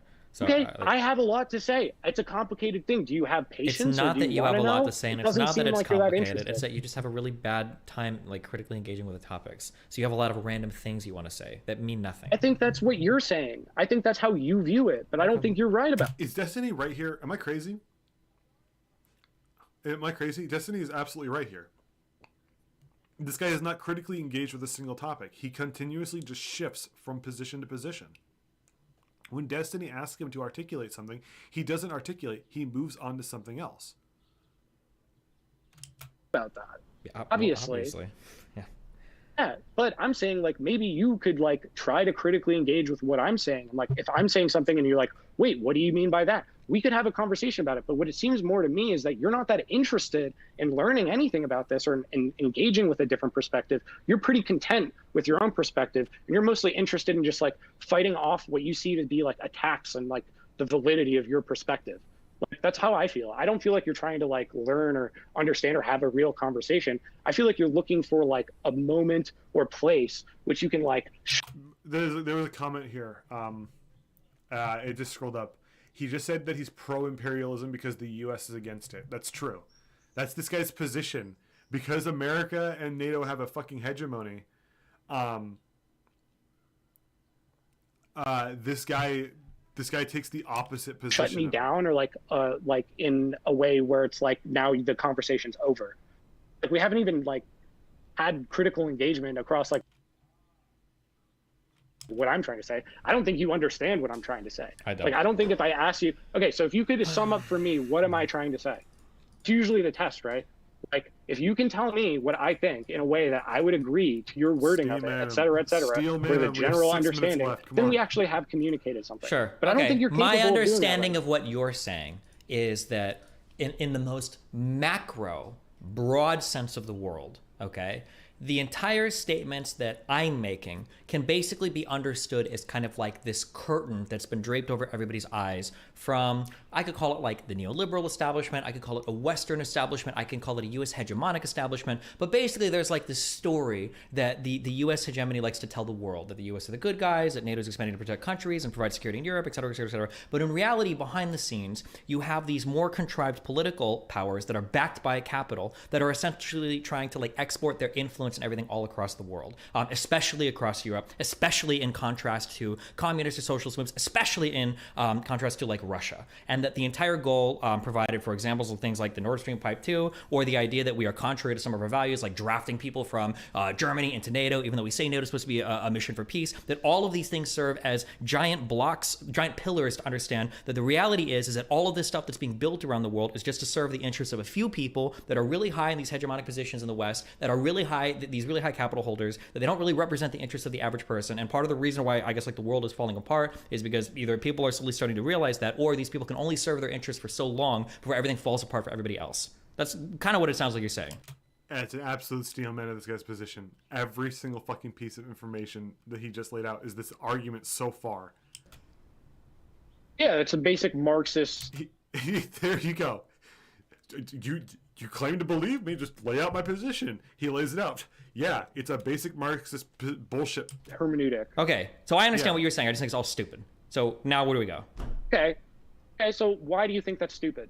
For a million reasons. One is because to have an analysis like this, a macro perspective on this, we have to get micro on every single little claim. Does capital really control the prevailing interests of the political class, or is it the citizen? That's an important thing that we have to have a discussion on. It's a really big discussion, and it's not even. It's nowhere near. No, I think that the public has a huge control over the elected class. Really? And you run into this time. Absolutely. And when you talk about things like this, when you say, like, oh, I believe elections work, and someone goes, oh, you really think elections work? You just point out to them, Donald Trump won. Donald Trump won the election. And then they'll just say, oh, well, they can't be perfect all the time. Like, they'll come up with a reason as to why their conspiracy does not function, why it does not work. That's how conspiracy theories work. That's why QAnon is so popular. Which this guy sounds like a QAnon guy, by the way, because this stuff is the same stuff that my dad tells me about the Russian invasion. That this whole war between Ukraine and Russia is really the United States and the entire world fighting a war against Russia because Russia kicked George Soros out and doesn't want George Soros and Bill Gates in their country. Like, it's the same nonsense. It's the same fucking lunacy that is unfalsifiable because all conspiracy theories are unfalsifiable. And time again, I don't care what you're gonna say. Okay, you run into this time and time again because people will say things like "there's a ruling class, there's an elite, et cetera, et cetera." It's like, oh, really? Well, how do you point to the fact that people like Bernie Sanders got kind of popular? Oh, well, the ruling class kept him out, so he was controlled opposition. Oh, okay. What about people like Trump winning the election? That guy wasn't ruling class. Oh, well, actually, they ended up picking. Like, there's always an excuse why that like this conspiracy works most of the time, but it didn't work in that time. Or why? Like, and eventually, at the end of the day, we end up debating all of these really nebulous, weird, stupid things that don't really translate to anything real at all. We have to talk about like the Bilderbergs and the fucking demon gardens and the groves or whatever. I don't even know half the fucking shit because it's so boring to me. Okay, and we don't actually get to discuss anything that's happening in the real world. Instead, we elect for these like really exciting and really fun narratives that we think could explain all of the world's problems because they're way more fun and interesting to talk about than kind of the more boring on the ground realities of the world we live in. I'm not opposed to talking about the micro level either, but I think that like they inform each other. The problem with this guy is that he's clearly come up with a micro argument, and he only accepts micro arguments into that macro argument. He's come up with a macro argument, and he only accepts micro arguments that back up what his micro argument already is. So he comes up with this. He basically comes to this massive conclusion and only accepts in evidence to build to that conclusion that already agrees with his conclusion. So all examples and evidence to the contrary, he ignores as being things that he doesn't believe in. Again, he made the argument that Russia is not invading Ukraine because he doesn't believe in international law or international definitions. The only definition he believes in is the Russian definition of invasion. This guy is American, by the way. Let me just go look at the chat. Will Europe give in to Russia when it comes to oil and fuel? No, because they're already diversifying where they're getting their fuel from. They're going to be increasingly in fuel from other countries. Angola's giving fuel. Azerbaijan's giving fuel. Ukraine will be giving fuel. The United States is giving out more fuel. Venezuela might be giving more fuel. All these countries are going to be giving out more fuel, and they will push themselves away from Russia. The Dutch at one time rioted, deposed, and ate their prime minister due to them being extremely unhappy about his corruption. It's fucking nuts. The Germans made a deal with Qatar. They just need more terminals. Yeah, see, they're diversifying their oil, and all of this could have been avoided. All of this could have been avoided if Russia just did not invade Ukraine. Because Russia, again, as I stated, 60% of their entire economy relies on their exports of natural gas, coal, and oil. And Europe was very comfortable buying all of those things. And all it took was Russia not invading Ukraine. But they chose to do it. This is not NATO's fault. This is not the United States' fault. This is not Ukraine's fault. This is Russia's fault. Each other, right? Like if you have an accurate view at the macro level, then, you know, it helps you have a more accurate view on the micro level. I disagree. Too, right? I think that the macro level, that abstraction necessarily needs to be derived from your individual understanding of what's going on. And in fact, I would say yes, there is no alternative. You need to have the micro build to the macro. You cannot have the micro first or macro first and then build the micro second. I would say necessarily, because if you have a macro understanding first, you're only going to selectively pick the micro things that fit that narrative, and you're going to preclude any ability you have to actually have a greater understanding. I think it's definitionally. It is right. It is definitionally true. It is not a thing that's up for fucking debate. You cannot debate this. This is why you can't come to a conclusion without a hypothesis and a test. This guy is arguing that you can come to the conclusion and then find all the evidence that supports the conclusion. That's what macro and macro is.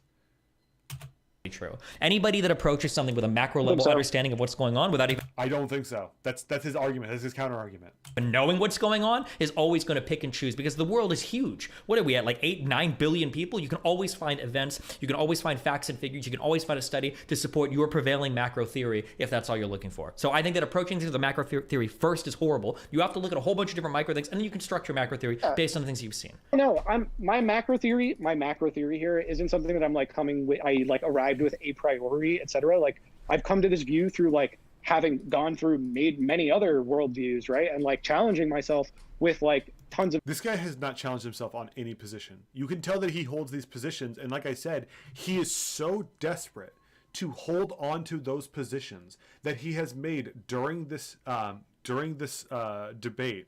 He made the argument that that he does not believe in all international laws. He does not believe in international definitions, and he does not believe that Russia was telling the truth when Russia said that they were going to expand their territory by annexing Crimea, Luhansk, and Donbass. He also said that there was no invasion going on because Russia was telling a joke. What's going on in Ukraine by Russia is a ha-ha funny. It is not a joke. I mean, it's not an invasion.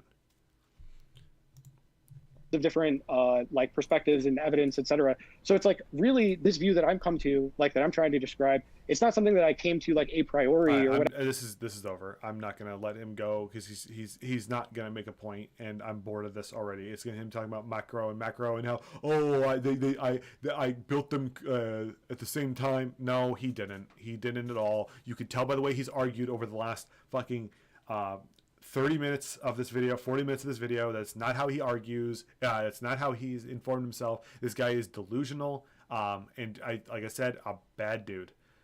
So that's the entire stream. That's all 30 minutes of this that I wanted, or 40 minutes of this that I wanted to cover. This guy fucking sucks.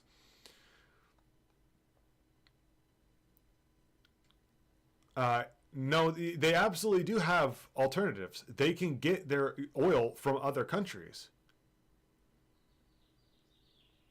They can get their oil from other countries. They're fine. Most of Europe is relatively energy independent. They import little oil from Russia. Russia produces 40% of the entire world's oil, but individual countries, it's like 10-15% of their oil that they import from Russia. And they can diversify by getting that oil from other places that have massive stores of oil. Like Venezuela, which there's a lot of talks about getting Venezuela out there to have sanctions lifted on Venezuela in return for them selling oil to other people. So it's very, very possible for them to be capable of getting dependent of oil. I think he did challenge himself intellectually at some point, but stopped and settled for a worldview that he now won't question. I think that's true, because I think that's for any person who becomes even relatively aware of the world. I think that's the position that they have to take. I think that they have to challenge themselves at some point. I had to challenge myself. Like I was saying before, when I was a teenager, I was a shitheel lib. Not a lib. I was a shitheel communist. I was full-on anti-America, anti-NATO, pro basically every country that was against us. I used to love Noam Chomsky. I used to be that shitheel of a person. I would argue a fucking moron. And as I've gotten older, my worldview was challenged and I changed. I've fluctuated between a lot of things. And now where I settle is I just settle on leave me alone. I just want to be left alone. That's my political position. Just don't fuck with me, and I don't want to fuck with you. But I also take the position that if you fuck with other people, like you're a fascist country, that fascist countries need to be put down. They cannot be allowed to thrive and expand themselves because they're not going to stop.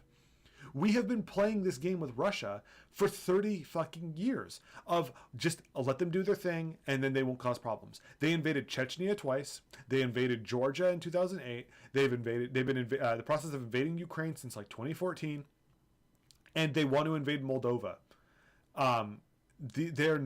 It's not a good country. It's not a good people. And you can't continuously appease them when they're going to continuously be violent like this.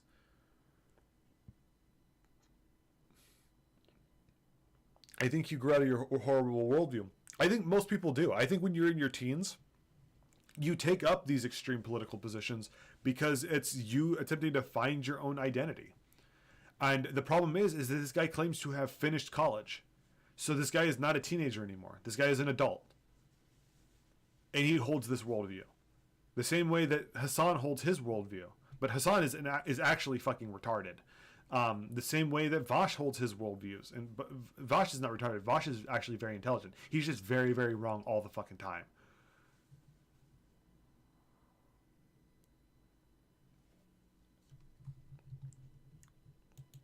But yeah, that's everything. Everything I wanted to cover in this fucking long-ass live stream that's been going on now for, what are we at? 3 hours and 3 minutes. Will they, won't they? Hilarious, haha, in a crowd. This is not a viable stance.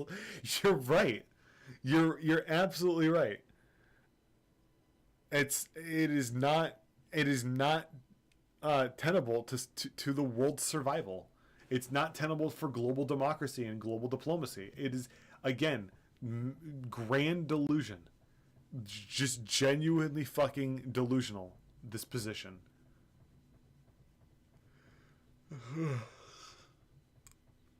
Yeah. But, like I said, it's over. I'm done. I'm also very tired now. That was like 2 hours of that was 3 hours of just constantly going. So I'm probably going to close the stream down here and just kind of kick back and relax for a little bit because it's Sunday. I have to be up tomorrow at 6 in the morning because I have to go and work out before I go to class. So, thank you guys for watching. It was a lot of fun. It was cool to see Mitch in the chat. Thank you again for the super chat. The two British pounds means a lot. It's fun. It was fun. I'm happy to have been able to do a live stream again for a real live stream for the first time in years. So have a good one. Have a good rest of your day, guys. And if it's midnight, go to bed. I'm gonna go play some video games and just chill.